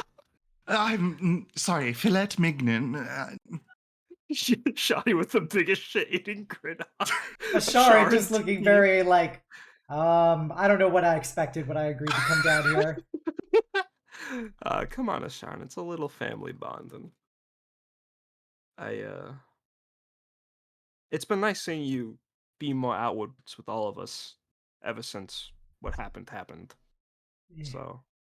And helped me work through a lot of things, I guess. Gave me more of a sense that maybe there is a moving on. Obviously, can't forget, but maybe there is more to life than what happened to me. I don't know. I just work here. Actually, wait, hold on. I have to get a few ingredients out. This is Sif, the player, going, I need to go move luggage. Okay.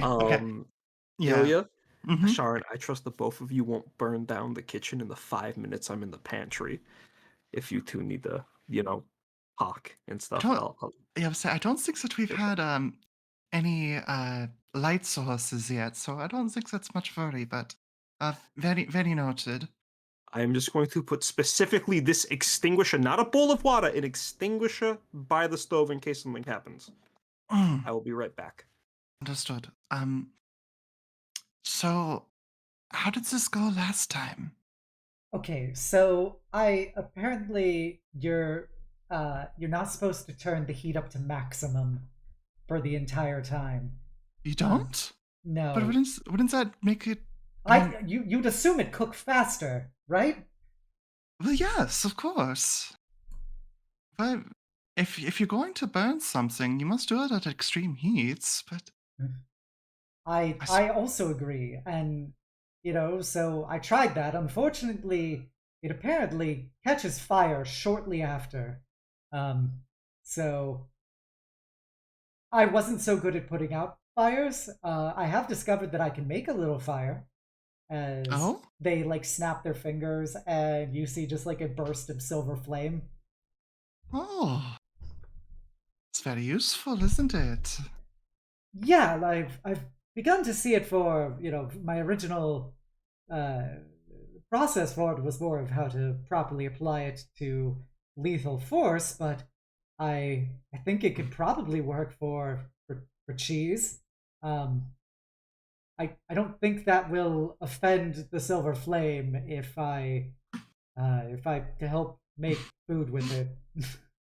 I mean, in the same way as the tapping into the summer chord sounds like a bit of a overextension for such things as this. Hi.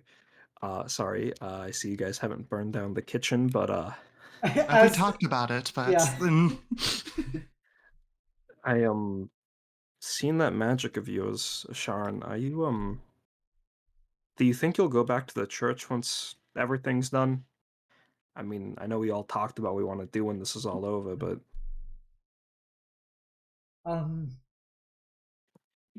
That's a good question.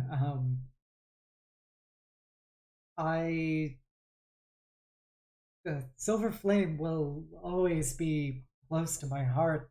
Literally,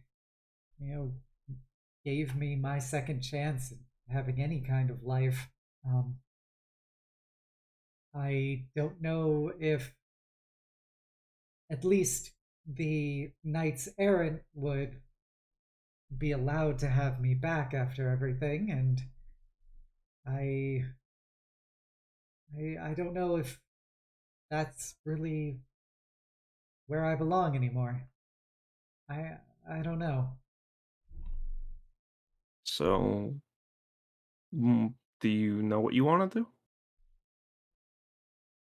I have honestly no idea. I've never thought I would make it this far, to be honest.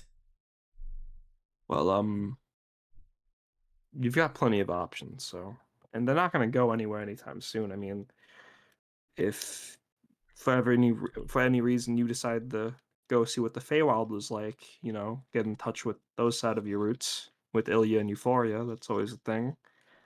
You could always stay here. I don't want to say what I'm doing just yet when this is all over, but like actually doing. I mean, I've already told everyone that I want to be someone super big and famous and important, but you could always come with me, no questions asked. Yeah, I honestly I have no idea, and those all sound great. I never really thought I was going to have any kind of meaningful life. And I kind of just thought that, it was eventually just going to keep being more of the same up till this point. So I guess once the Ashbringers are dealt with, we can kind of look on to what will be next. Maybe there will be some new things to learn, some happiness. Maybe I'll finally be able to make my own grilled cheese, and I won't need any of you anymore. You'll need this for more than the grilled cheese. I mean, you haven't even figured out how to make the tomato soup yet. I will have to study closely for self-sufficiency purposes. Then feel free to study as close as you like, and the whole time they're talking, obviously they're moving on from like toast to cheese to toast and cheese. It's a big jump. So do you put this butter on the toast, Vin? Yes. So some people have different takes on this. Personally, I like butter, and knowing who you are making this for, you're gonna want to butter both sides pretty liberally. When you get comfortable with it, you can make your own butter, which is just I smack shit into it and knead it into it. You could probably do something a lot more delicate than that, but you can mix in garlic and other herbs if you wanted. You don't let the butter melt in the pan? Well, I mean, this is listen, voice in the sky. Sorry, I like grilled cheeses, all right? Yeah. I mean, you use butter instead of mayo? Gross! Who uses mayo? Mayo is an option. Yeah, it is. Mayo? You use butter. You butter the pan, and then I've used oil before. Oh, you got to do butter. Oil is really you're losing so much if you use oil versus butter. getting down to brass tacks about grilled cheese construction here. This is what I wanted. But yeah, Look, there's a right way and a wrong way, and clearly you know the wrong way. listen, there's like a bajillion different ways to make this dish. It's why I like it a lot. Every single one is different. Like that first one I made for Sean was nice and simple, but I snuck a little secret in it, and I don't think they figured it out yet. Did you drug me? The secret ingredient is love. So yes, I did drug you with being important to me. But Ilya, whatever you end up deciding to do as a cook, when you've been domesticated, as you so put it, You don't have to say it like that. you're the one who no daughter should hear that from their mother. But listen, I know you'll find your own love language with cooking that you'll show to Euphoria. So don't be afraid to figure that out on your own when you're off in the Feywild. I'll have all the time in the world, I suppose. Also, yes, chef. Thank you. Now, I believe you two are ready. Sweat bead. Yeah. I will be right here. And I am not just saying that because I think Kai Shen has bought us enough time as he could. But yeah. So, And with that, go ahead. yeah. No, Ilya will make a grilled cheese and just keeping it very much to the basics of just like checking back and forth with Shani to make sure that she's turning it at the right time and everything. And before kind of coming out with one that looks very okay. Hold on. Before we separate in the, you go to Euphoria, Shawnee will toss an apron around Ilya. I know we weren't using these, but this will turn up the attraction factor like 10 by 10. Go. Okay. I can't explain these things. Okay, and in the future, you want to be wearing nothing but that when you want to impress. Now go. I would not recommend wearing only an apron as you cook with oil. Yeah, you're supposed to do it after. It sounds awfully dangerous. I knew somebody who did that as they were making bacon, and suffice to say, having grease burns is significantly less attractive when you're naked. It's part of the presentation process. Now go. I think I see you coming back in and bringing in Kai and Lily. Okay, okay. I'll be here. Euphoria. Oh boy.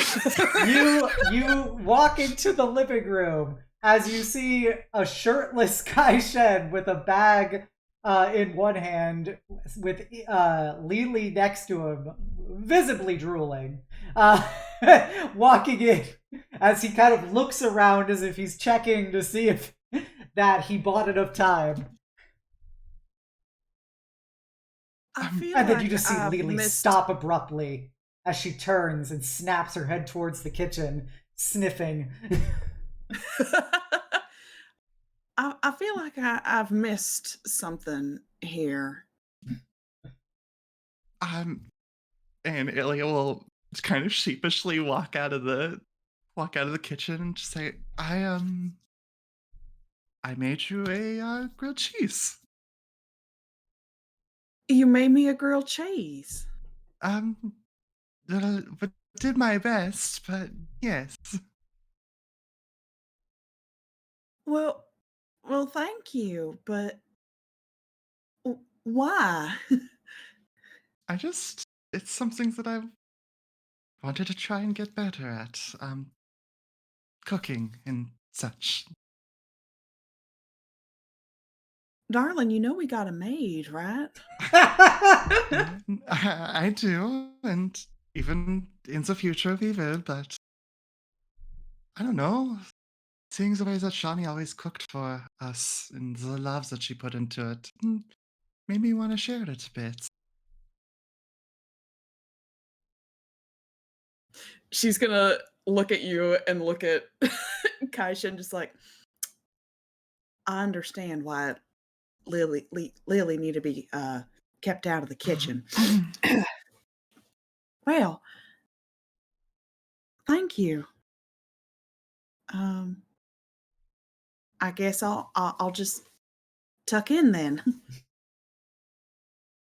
Elliot She'll can take barely the watch. she'll take a slice of the grilled cheese. It is as simple as just, cooked in butter, like the buns, like, toasted in the butter, and then just 2 nice slices of cheese in the middle. There's nothing more to it than just as simple as that. Asharin just leaning around Ilya's side, staring at the sandwich and the eating of it, because Ilya's much taller than Asharin, so they can't stand behind him. So they're kind of just like circling out back from.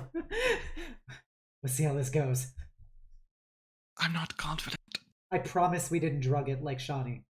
It's I already took the bat. Should I be worried? no. It's, please. She'll finish chewing and just. It's good, Ilya. It's quite good. It's not too burnt. I was worried that it was burnt. There's a bit more blacks than I think that I've seen before.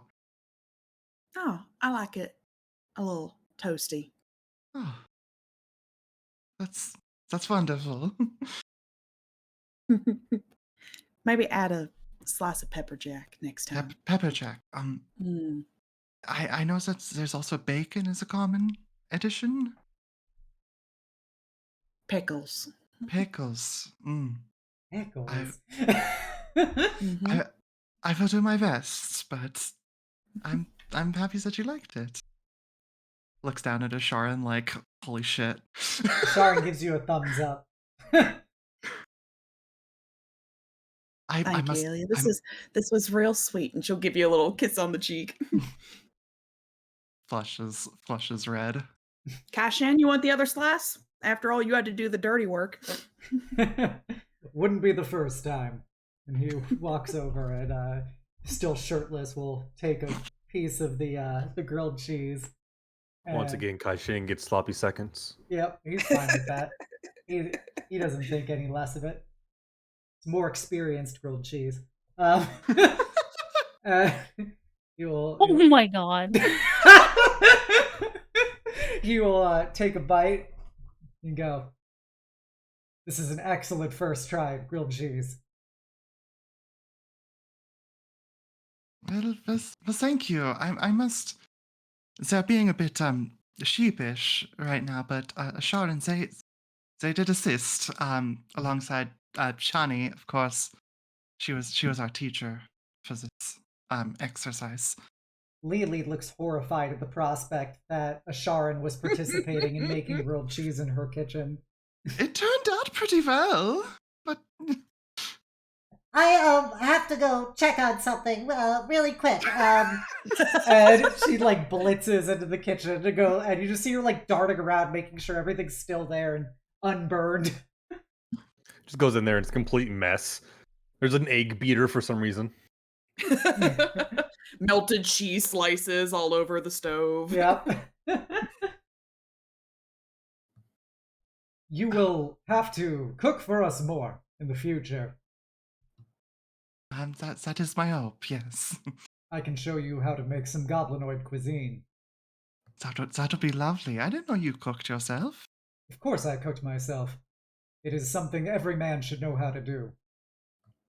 Very noted. I'll be glad to learn from the best goblinoid I'll do that. chefs. Best hobgoblin chef I can find. It might be simple coming from me, but I'm sure that you will find it satisfying and filling. Sounds lovely. Euphoria is just delighted that she has 2 people to cook for. Now, if you don't mind, I have to put these new shirts away.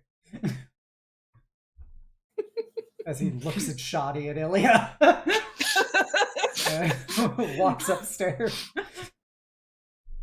On the bright side, he doesn't worry about buying new clothes for when he moves to the Feywild. Just gives him a very deep, like, thank you bow. Just like. Gomenazai. And is there anything else you wish to do with cooking, Ilya? No, I think that's good. Okay. Malrel, I believe there was a little bean you wanted to talk to. Oh, is it my turn again already? Yep. Oh, okay.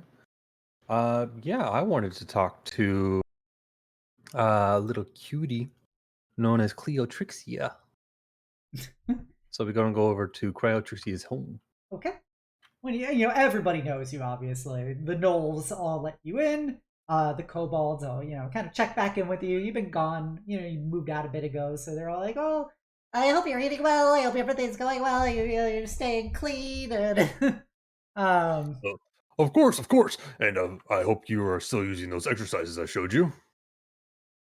oh yeah, of course. You gotta, pick up the kettle, put it down. Pick up the kettle, put it down. and you see like them using like a tea kettle, like it's an actual like kettle weight. Looks away from Jeremy over to Mike to see that Jerry's actually doing the exercises or not. He nods. He goes, yeah. He's doing it. He does them every now and then. Gives a thumbs up to them both. And he starts walking in. It looks like he has a small little pack, like a little rough sack, slung over his shoulder as he's walking in.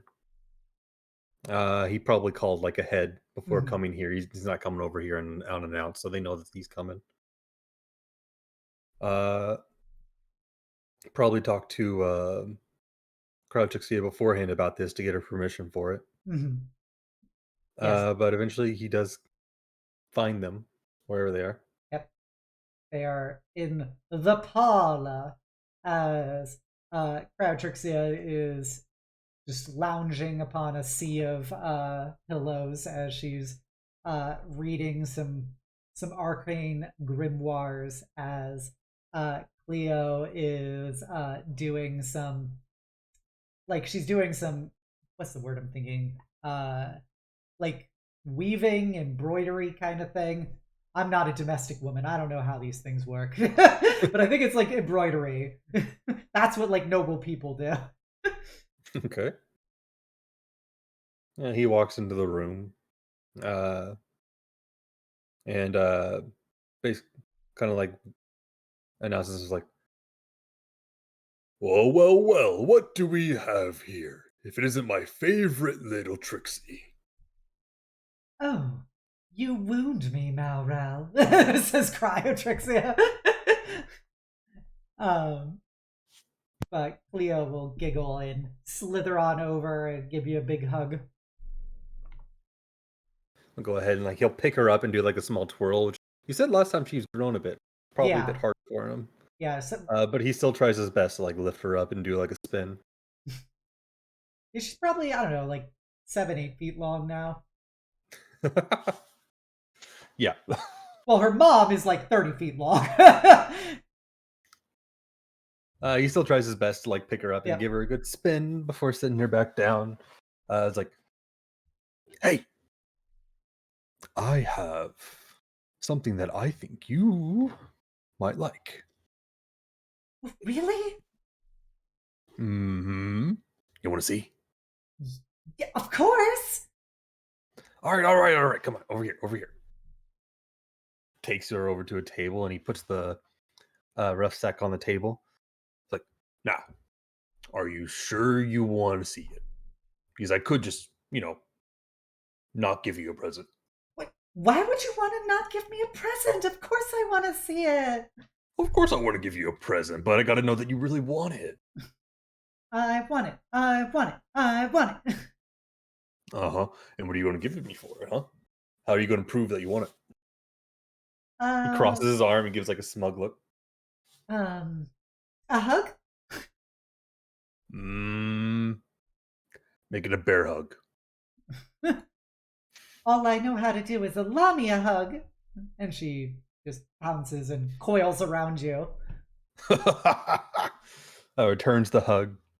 Her little rabbit tail is shaking. All right. That'll do.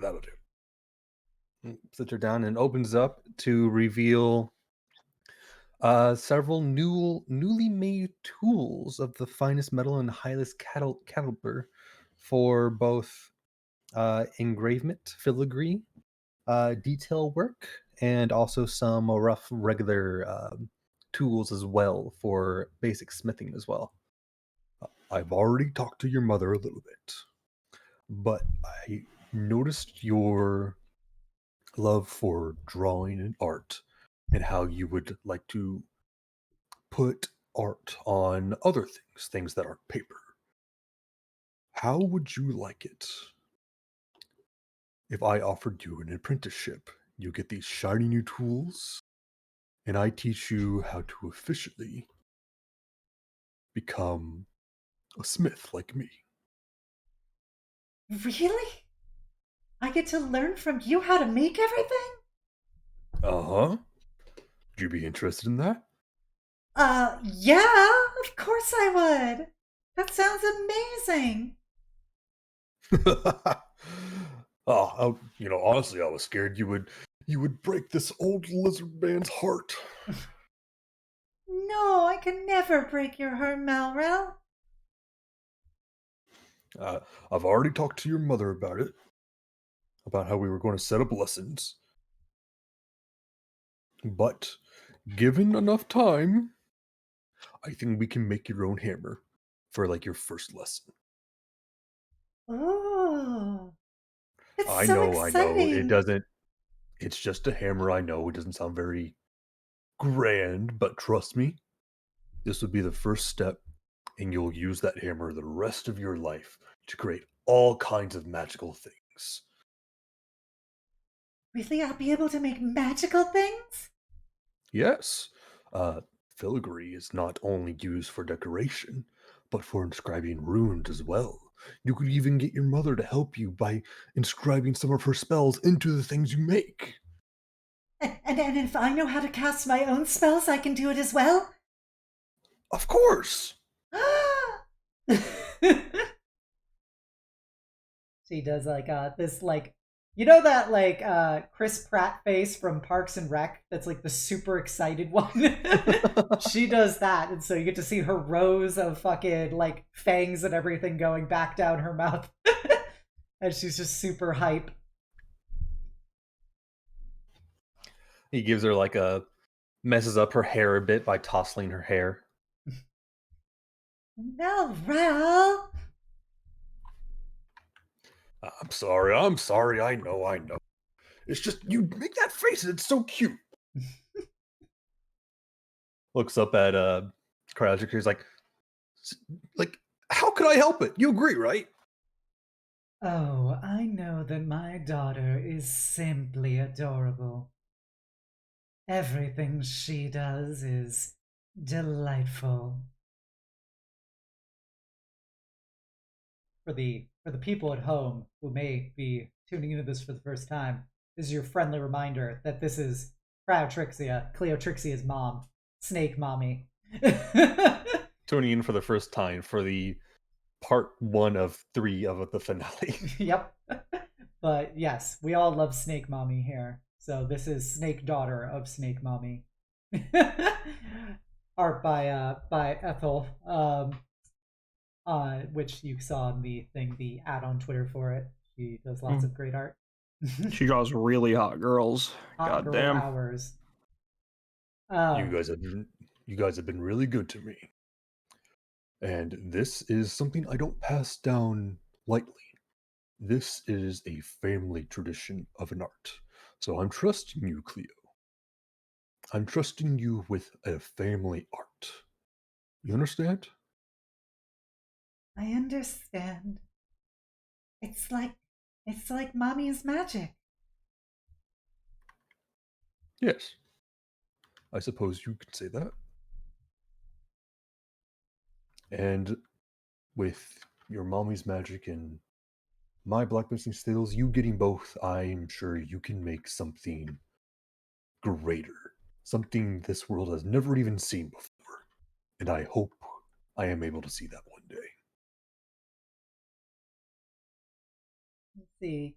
Cleo begins tearing up as Thank you so much, Malrel. This is so sweet. You want another hug? Mhm. She nods. He opens up his arms. He kind of just pounces on him again, a hug, and Cryotrixia will, like, just kind of, because she's so big, she just kind of extends herself over and takes her enormous, razor-bladed talon hands and kind of just wraps it around the both of you. Be sure to thank your mom too. We talked with each other, and it was because of her that we're able to do this. Thank you, Mommy. Of course, my dear. And thank you, Malral. I would not trust my daughter into anybody else's hands. I'll protect her like she's my own.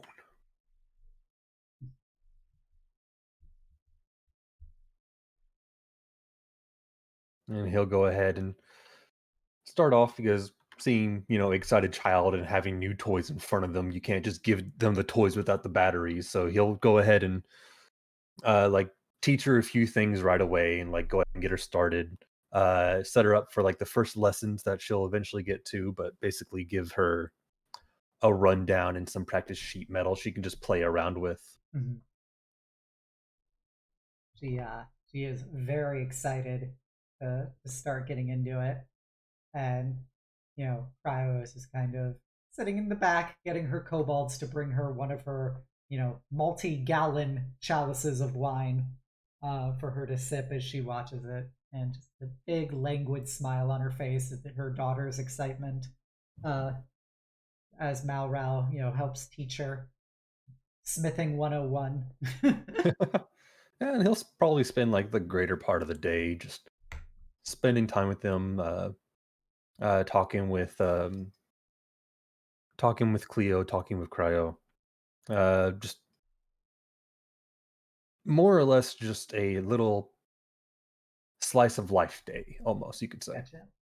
Yeah, Cryo, will bring up the fact that you guys have your big celebration happening soon, and she just provides the additional context for Malral, since Malral, wasn't there for Quest 1, about how that, it's to commemorate the party saving all the kids plus Larissa from the terrorists, and helping avoid a war, and getting Drome to get a little bit better relations with the rest of the world by helping them not just immediately resort to race war when shit goes down. So the governor apparently is putting in a lot of pulling out every stop for this event as a PR move. Yeah, he's probably heard the story before, but he's Yeah. happy to listen again because he knows how much Crowtrixia loves like talking likely about that story and also just about her daughter in general, and he's always happy to listen. Because he just likes seeing them happy, because Aw. them happy makes him happy. But yeah, and so you'll have a nice little chill day as Cleo, practices. One of the first things she does with her sheet metal is basically bangs it into the shape of her mother's giant chalice of wine.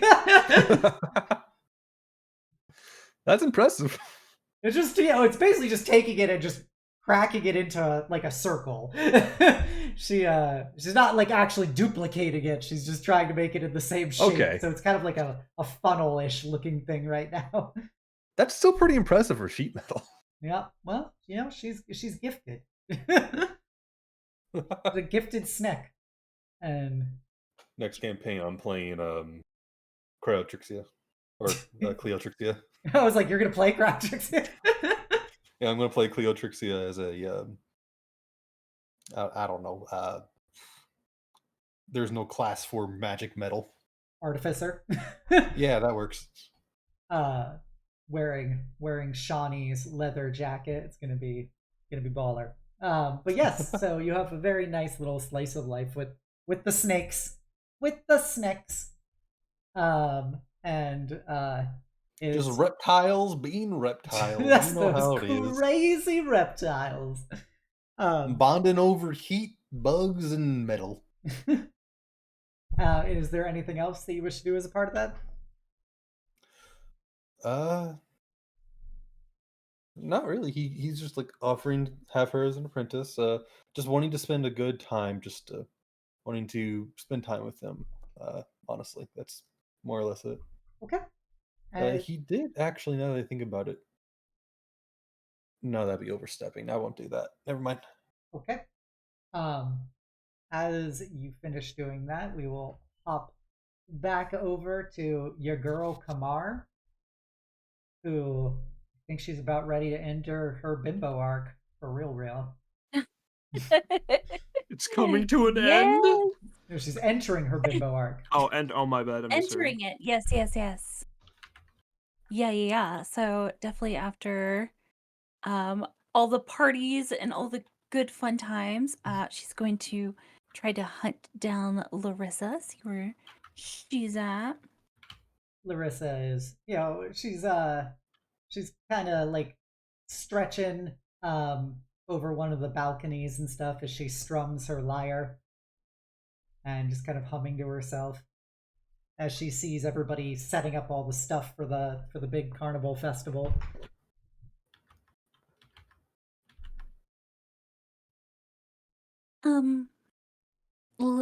Larissa. She does her owl thing of turning her head 180 degrees backwards to look at you. Oh gosh, I will still never get used to that. And she'll put her lyre down and fly over to you and kind of wrap her wing around you.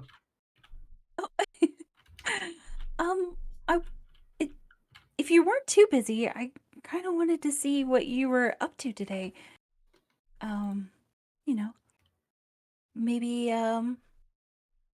Maybe we could do some whirly things, or get our claws done. Are you telling me you want to get your makeup done?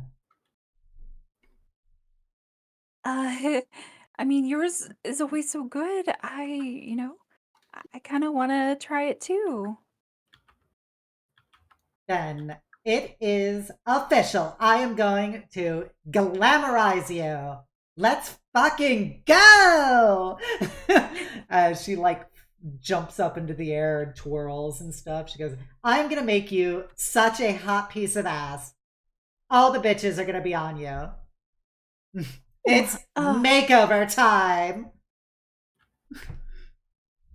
Okay, yeah.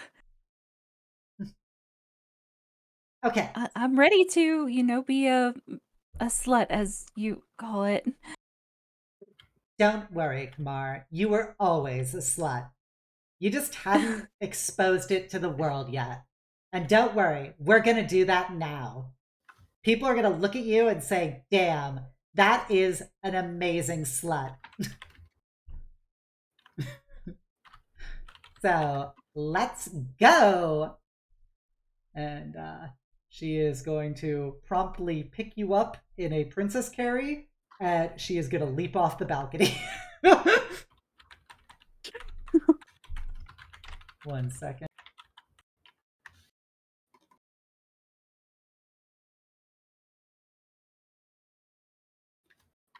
Okay. And she goes, it's just a quick way down. We're gonna go to my favorite hairstylist and everything, and I'm gonna do your nails, and then I'm gonna do your makeup.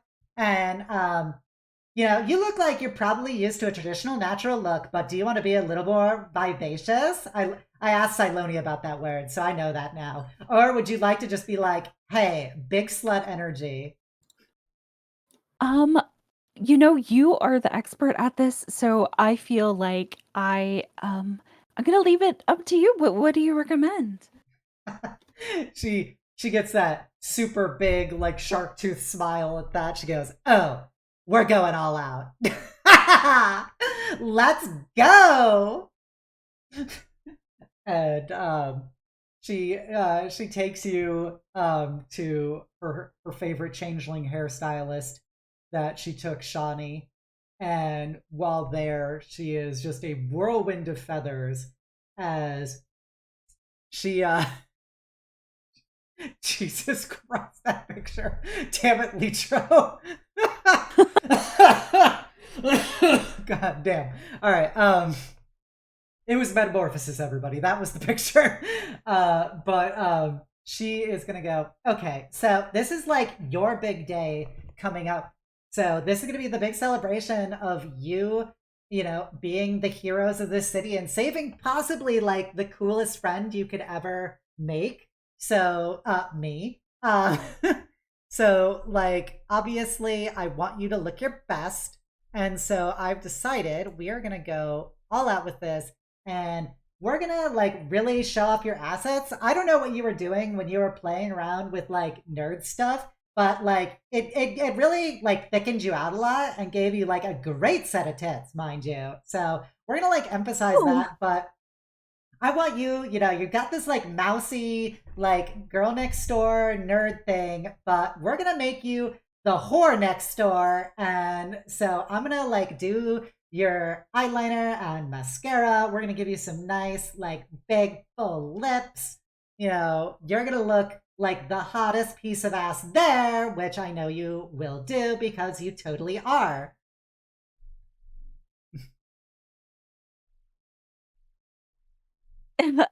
Okay, yeah, I mean, that's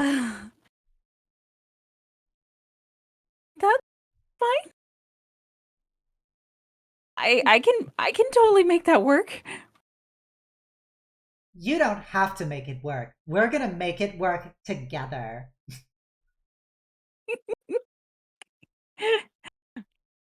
And All right, I trust you. she is going to start going all out with your makeup and everything, and getting your hair done into much more of like much more of a wavy look, with trying to pull it into more of your classic very Jessica Rabbit, very like retro wave. And she is going to be giving you just very full, very, very much like the man-eater style of makeup. And Oh gosh. she is then going to do the most important part, which is take off your glasses. Oh, it's like every anime. Yep. She takes off your glasses, and she shows you what you look like in the mirror, and you've got that very much model model look to you. Like you can walk into a party and just do a bit of a hair pulled behind an ear, and everyone will be looking at you. Oh, wow. Oh my goodness. Wow, this is so different. Sometimes different is good, girl. You've been you your whole life. Why not try being something a little spicier? You did just like, do a whole bunch of cool stuff, and you're about to save the world. So fucking flex it, slut. No, it looks great.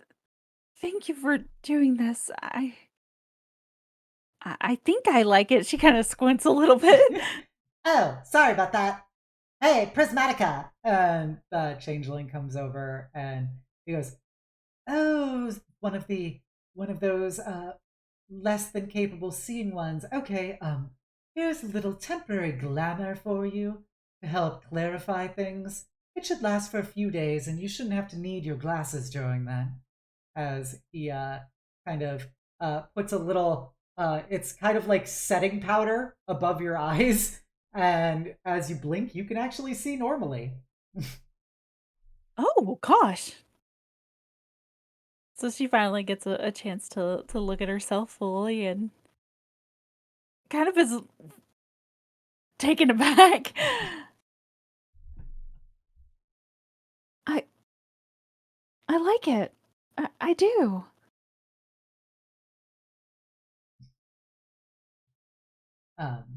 Thank you, Larissa. This is great. Larissa kind of sits next to you as you look in the mirror and kind of presses her cheek against yours and goes, like, you always look beautiful, and, you know, sometimes you just gotta, like, emphasize it more. I just want to see you be, like, as hot as you can be.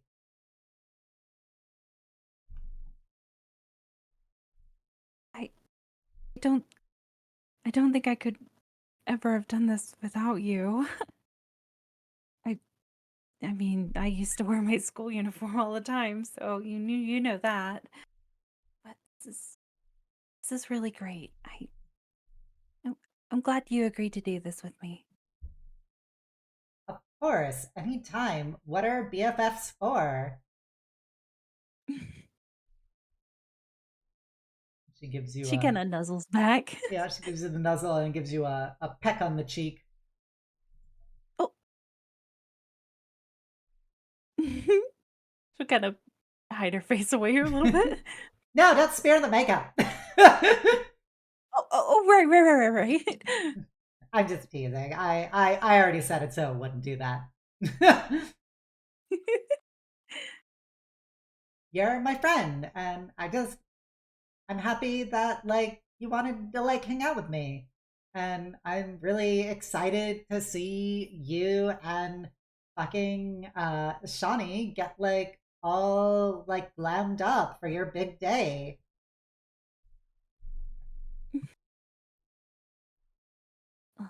I mean, yeah.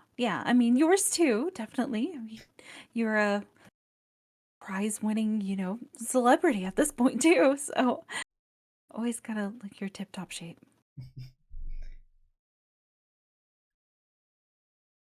You know, as a prize-winning celebrity, I can only surround myself with the finest entourage. So know that this is the new normal. We have raised the bar on the sexiness level of this team, and so I expect that you enforce this for everybody else. That they need to really up their whore game, and I don't want to be seen with subpar sluts. You're right. Okay, I'll make sure that that isn't the case. Excellent. Thanks again, Larissa. Of course, Kamar. Like, you know that you just have to ask, and I'll always be there. And same for you too. Right, well, at least let me treat you to getting your claws painted or a cake or something. Oh, I would love it. As long as you're willing to pay. I may have just gotten a bunch of money, but it's still nice. No, I definitely will do so. Definitely on me. Hey, yo. Hey, yo. Friendship ended with Silonia. Ship begun with Bird. Yes, you'll do another nuzzle and kind of lead her off. Yep. And so guys will head off and have some desserts and stuff, and she'll just be very much Larissa. And she's always very much like, if you ever watched the Chainsaw Man anime with how power kind of hangs off of Denji in the later episodes, it's very much the vibe that Larissa has with Kamar. She's always just like trying to be like adjacent to her and stuff, like not very aware of personal space. But it's not like in I'm trying to like hold your hand or anything. It's just I just like being around you. I just think you're She neat. very much appreciate it. And so, with that, the makeover will come to an end, and we enter the next big phase of things as all of the NPCs arrive in town. Everyone is here. Everyone is here. I gave them a name in a previous quest. They are here now. So you have a just. There are so many people that are now coming to the house who were invited and everything. So we will of course start with whoever would be the most punctual ones there, as a tall Amazonian Goliath woman will daintily knock at the door, and it will be opened by Lily, and you all will then see behind this Goliath maid, you see a very short human man and his very tall tiefling wife. I was about to say, I don't remember meeting a Goliath one. Oh, Yeah. of course they would show up first. Yeah, of course they would. I think out of everyone we've met, they're the only ones that actually care about manners. Yep. True. Very true. And so Augustus will, very, very gracefully hold Oriana's hand as they enter the house, as they all will start scanning it because it's their first time looking at it. Nice of y'all to stop by. Oh, Euphoria, I see that you have ensured at least a comparable establishment for you to reside in. Well, this is where our daughter stayed, so of course we had to ensure she was comfortable. I very much understand that. Where's the rest of your servants? We have just the one. But what if she gets sick? Oh God. Did you ask the same question? We've learned to make do. Oh, that is truly tragic. I see that there is at least some gaps in the relative civilization of this here city that need to be bridged in the coming days. Perhaps you should consider acquiring more. Between the several jobs that have, taken me out of the city, I just haven't had the time to worry about household servants. Maybe you should find something to occupy yourself with, Augie. Oh, I find myself quite occupied, Euphoria. As you can see, as then the three little tiefling children come in, and they all look around and will curtsy and bow very, very gracefully to everyone. Oh, stop that prim and proper nonsense. Come here, give me a hug. Euphalio! As they scamper over to go hug Euphoria. She'll scoop him up, give him a little squeeze. I like to imagine Ilya will, upon hearing Euphoria and Augustus talking to each other, it's like, oh shit. It's going to come over and make sure that Euphoria has the backup necessary. It's like, oh, Augustus and Oriana, it is a pleasure to see you again. This is for my remembrance. When was the last time Ilya saw them? That was the airship. The airship, gotcha. I was just trying to make sure timeline wise. So it was the airship. So you were Ilya at that point. Okay. Augustus will give you a very polite bow and go, Lady Ilya, it is always a delight to see you. The pleasure is all ours. I appreciate you coming by to celebrate such a fine occasion here in our humble abode in Greywall. Oriana will do a very curt, polite curtsy. Ilya matches it as proper. Yep. I appreciate that you have decided to extend an invitation to my family to attend the festivities. I understand that this was a day of particular import to our daughter. It was. Yes, it was her. Well, it was her first job, her full mission after parting ways with the Leander family. And I figured that you would want to be there for that. I would. I mean, it does. Well, she may not yet be here. At least good to see that the people of this locale have appropriately commemorated her. I know Maggie's supposed to be here as well, but I presume she will be fashionably late, as is her way. She did get that from you, after all.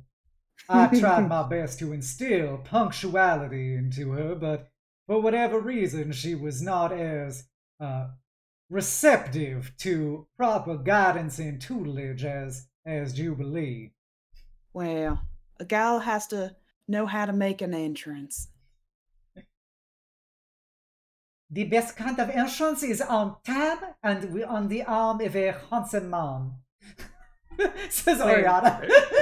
Well, from what I hear, she will be late and have some arm candy. So I think she'll be just fine.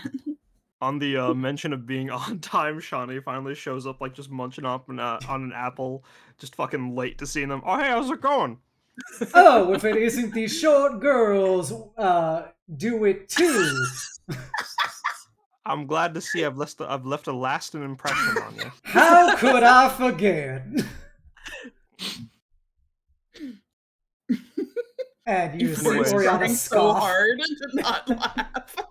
I smelled some hot drama happening. Just don't mind me. And she like sits down and just starts eating like Cheetos. Her hands just covered in the dust. Wiping off her hand on her like jacket.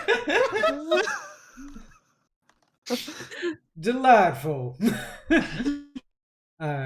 Appreciate you at least extending to us the offer to reside in your abode while the festivities occur.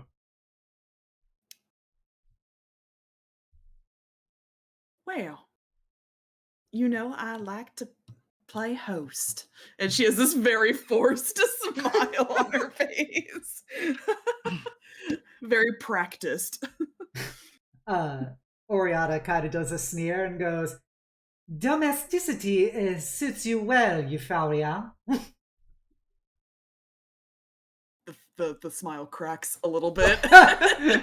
Now, Ori, there's no reason to point out the conflicting nature that is the approximation of my ex-wife, but I think that we are appreciative of your invitation and we will be settling in appropriately. Of course. Lily will show you to your rooms. Right this way. I will take you upstairs, Lord and Lady Ravelmon. Make sure it's the smallest one. I think they might like the intimacy, so be careful. Get a fourth tiefling out of this. But yeah, she will lead them upstairs. And then later on, you'll hear the great commotion as an airship lands outside of town, and you guys will eventually have a knock on your door as there is Kairos standing there with Syra at his side, and it is good to see you all again. Ronnie's fucking to the backyard. What? Now we're all caught her and is now shoving her towards the front door. Ready. Where are my favorite companions? A pleasure to see you again, Kairos. Ah, Euphoria, you're looking splendid this evening, as he bows to kiss her Why, hand. thank you. Thank you. Such a gentleman, as always. Unfortunately, I can't seem to find, the cats of our entourage, but I'm sure they'll be here to greet you shortly. Now we're all just dragging in Shawnee. Found one! Nope. I'm in the backyard waiting for that free time, buddy. Look at the checklist. Look at the checklist. It's on the docket. Always a pleasure. I'm excited that you decided to invite me. I dropped everything, which was truly a terror to my crew as our ship descended quite fast at first, but don't worry, we were able to arrest our descent. She looks behind him at the the ship's parking job. I'm sure it was a thrilling descent for all parties involved. He didn't crash. That's a plus. What, isn't that right, Syra? Yes, it is. It was quite the experience. The entire crew suffered minimal injuries, but we're here now. Hopefully this is worth our time. Now, there's no reason to be in poor spirits. We are surrounded by friends, and nearly, I would say, family. As he gives a big smile to Euphoria. You might say that. You might. I just did. Well, come on in. Come on in, get yourself situated and comfortable. I'm sure it was a bumpy ride. That is the fate of a captain, to fly across these turbulent skies, ever in pursuit of danger and adventure, each descent possibly our last. That is but a small test of courage, for what it takes to be a leader of men, and a man amongst men. As you notice, his eye patch is now on the other side of his face. Exactly right. Exactly right. Now, come on in. She's just thinking to herself, like, oh my God, this is the man I trusted my daughter with all those years ago.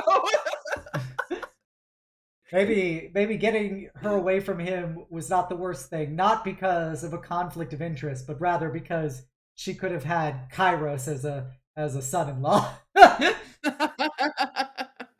Or, he could have crashed with her on the ship. Or he could have crashed. Nobody has ever died when he crashed a ship. That's always his disclaimer. Mm-hmm. Can't prove it. A 100% survival rate among pilots is honestly kind of impressive. Kind of hot. Next up, you have the lovely giant utter darkness umbrella floating by with a tall patchwork elven woman next to her wearing a Karnathi military uniform as they step out of their carriage.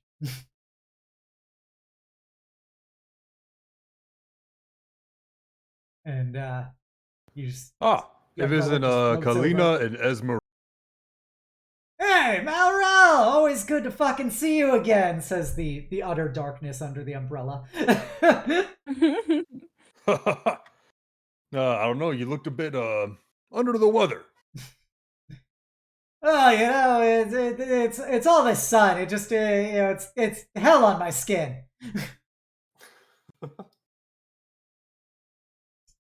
Don't worry, you two shut-ins will, I'm sure, enjoy the in-life party. Well, they always say, we're the life of the party. I feel like it's a bit, of a misnomer, but, I'm always happy to fucking be here. Well, there's always the after party. Or the afterlife.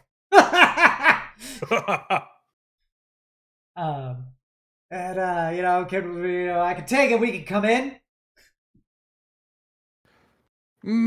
Yeah, sure, why not? Now that we are in here, time to make you all our thralls. Holds up a clove of garlic. Oh, that smells terrible. I see that you have not lost your penchant for Syrian cuisine. Calm Shani down, says they're love. really good on grilled cheese, but I cannot understand why. To each their own, I guess. Thank you for having us, Malral. It's sometimes good to get out of Karnath, and I've always wanted to be in Drome, not killing people for once. Yes, that would be very bad. Please don't. I'm pleased to see that all of your parts are still attached. All but my broken heart. Oh, if you want that fixed, I could have it promptly removed and replaced. Can this one be on fire? Can is a strong word. Anything can happen. Whether it will happen, well, I'm not exactly an infernal artificer. I'm simply a servant of a higher calling. I better not spring for it. I don't think you could afford it anyway. No. Now, where's the real question? Where are all those cute bitches you travel with? As the umbrella the other one closes the umbrella of darkness, and you see Esmeralda there. Lily? She's right there. Oh, you've got a servant. Where are the rest of them? Why is this a thing with everybody? Oh my god. More than one of these things, right? What have I started? Snow is on his way. We only need one because she's that talented.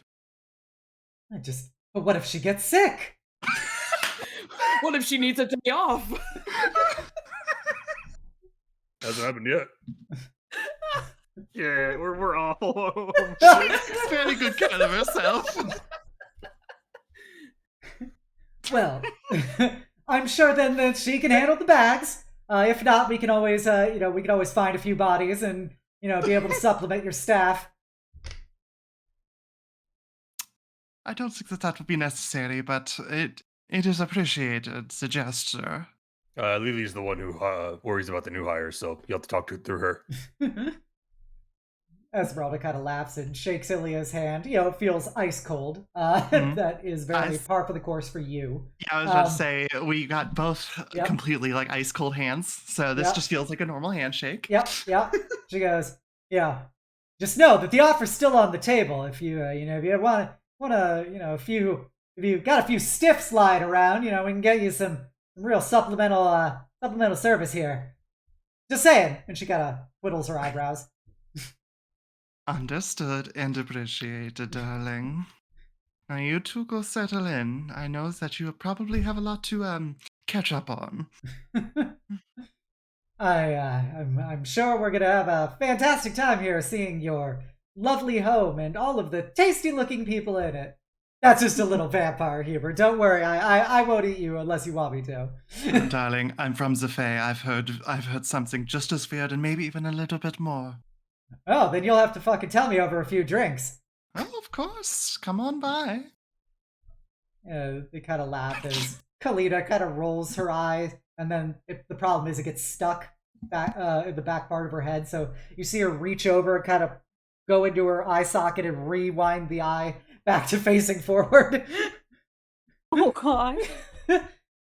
As they go to go put their things away.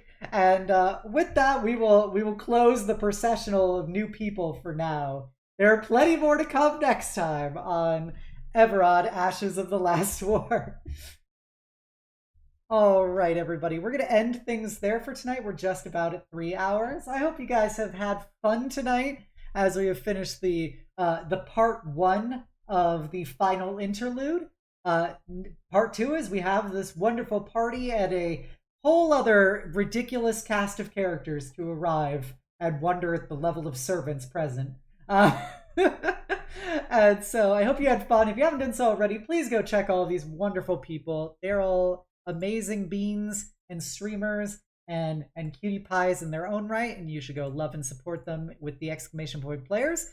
Also, every episode of Eberron Ashes of the Last War is on my personal YouTube, as well as exclamation point D&D takes you to the D&D YouTube, which is nothing but every episode of this stream.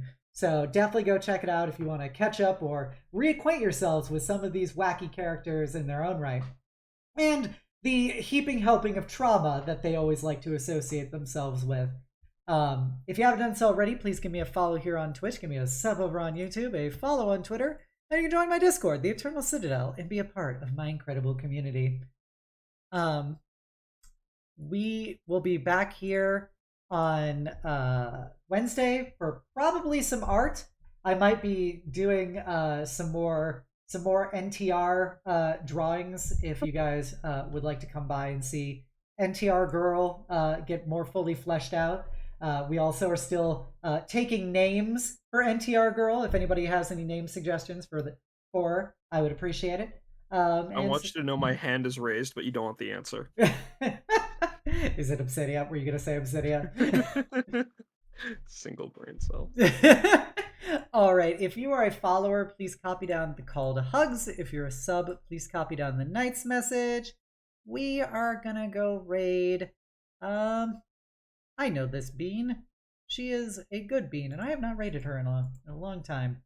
We're going to go raid. Just seeing how long she is into her stream. Mona by Moonlight. She's a very sweet cow VTuber, and you know how I feel about cows in this household. So she's doing some Power Wash Simulator with a couple of her friends, it looks like right now. So let's just go send them some love and some big Death Knight hugs. And I hope you guys have a wonderful night and the sweetest of dreams. Bye! Bye. Bye.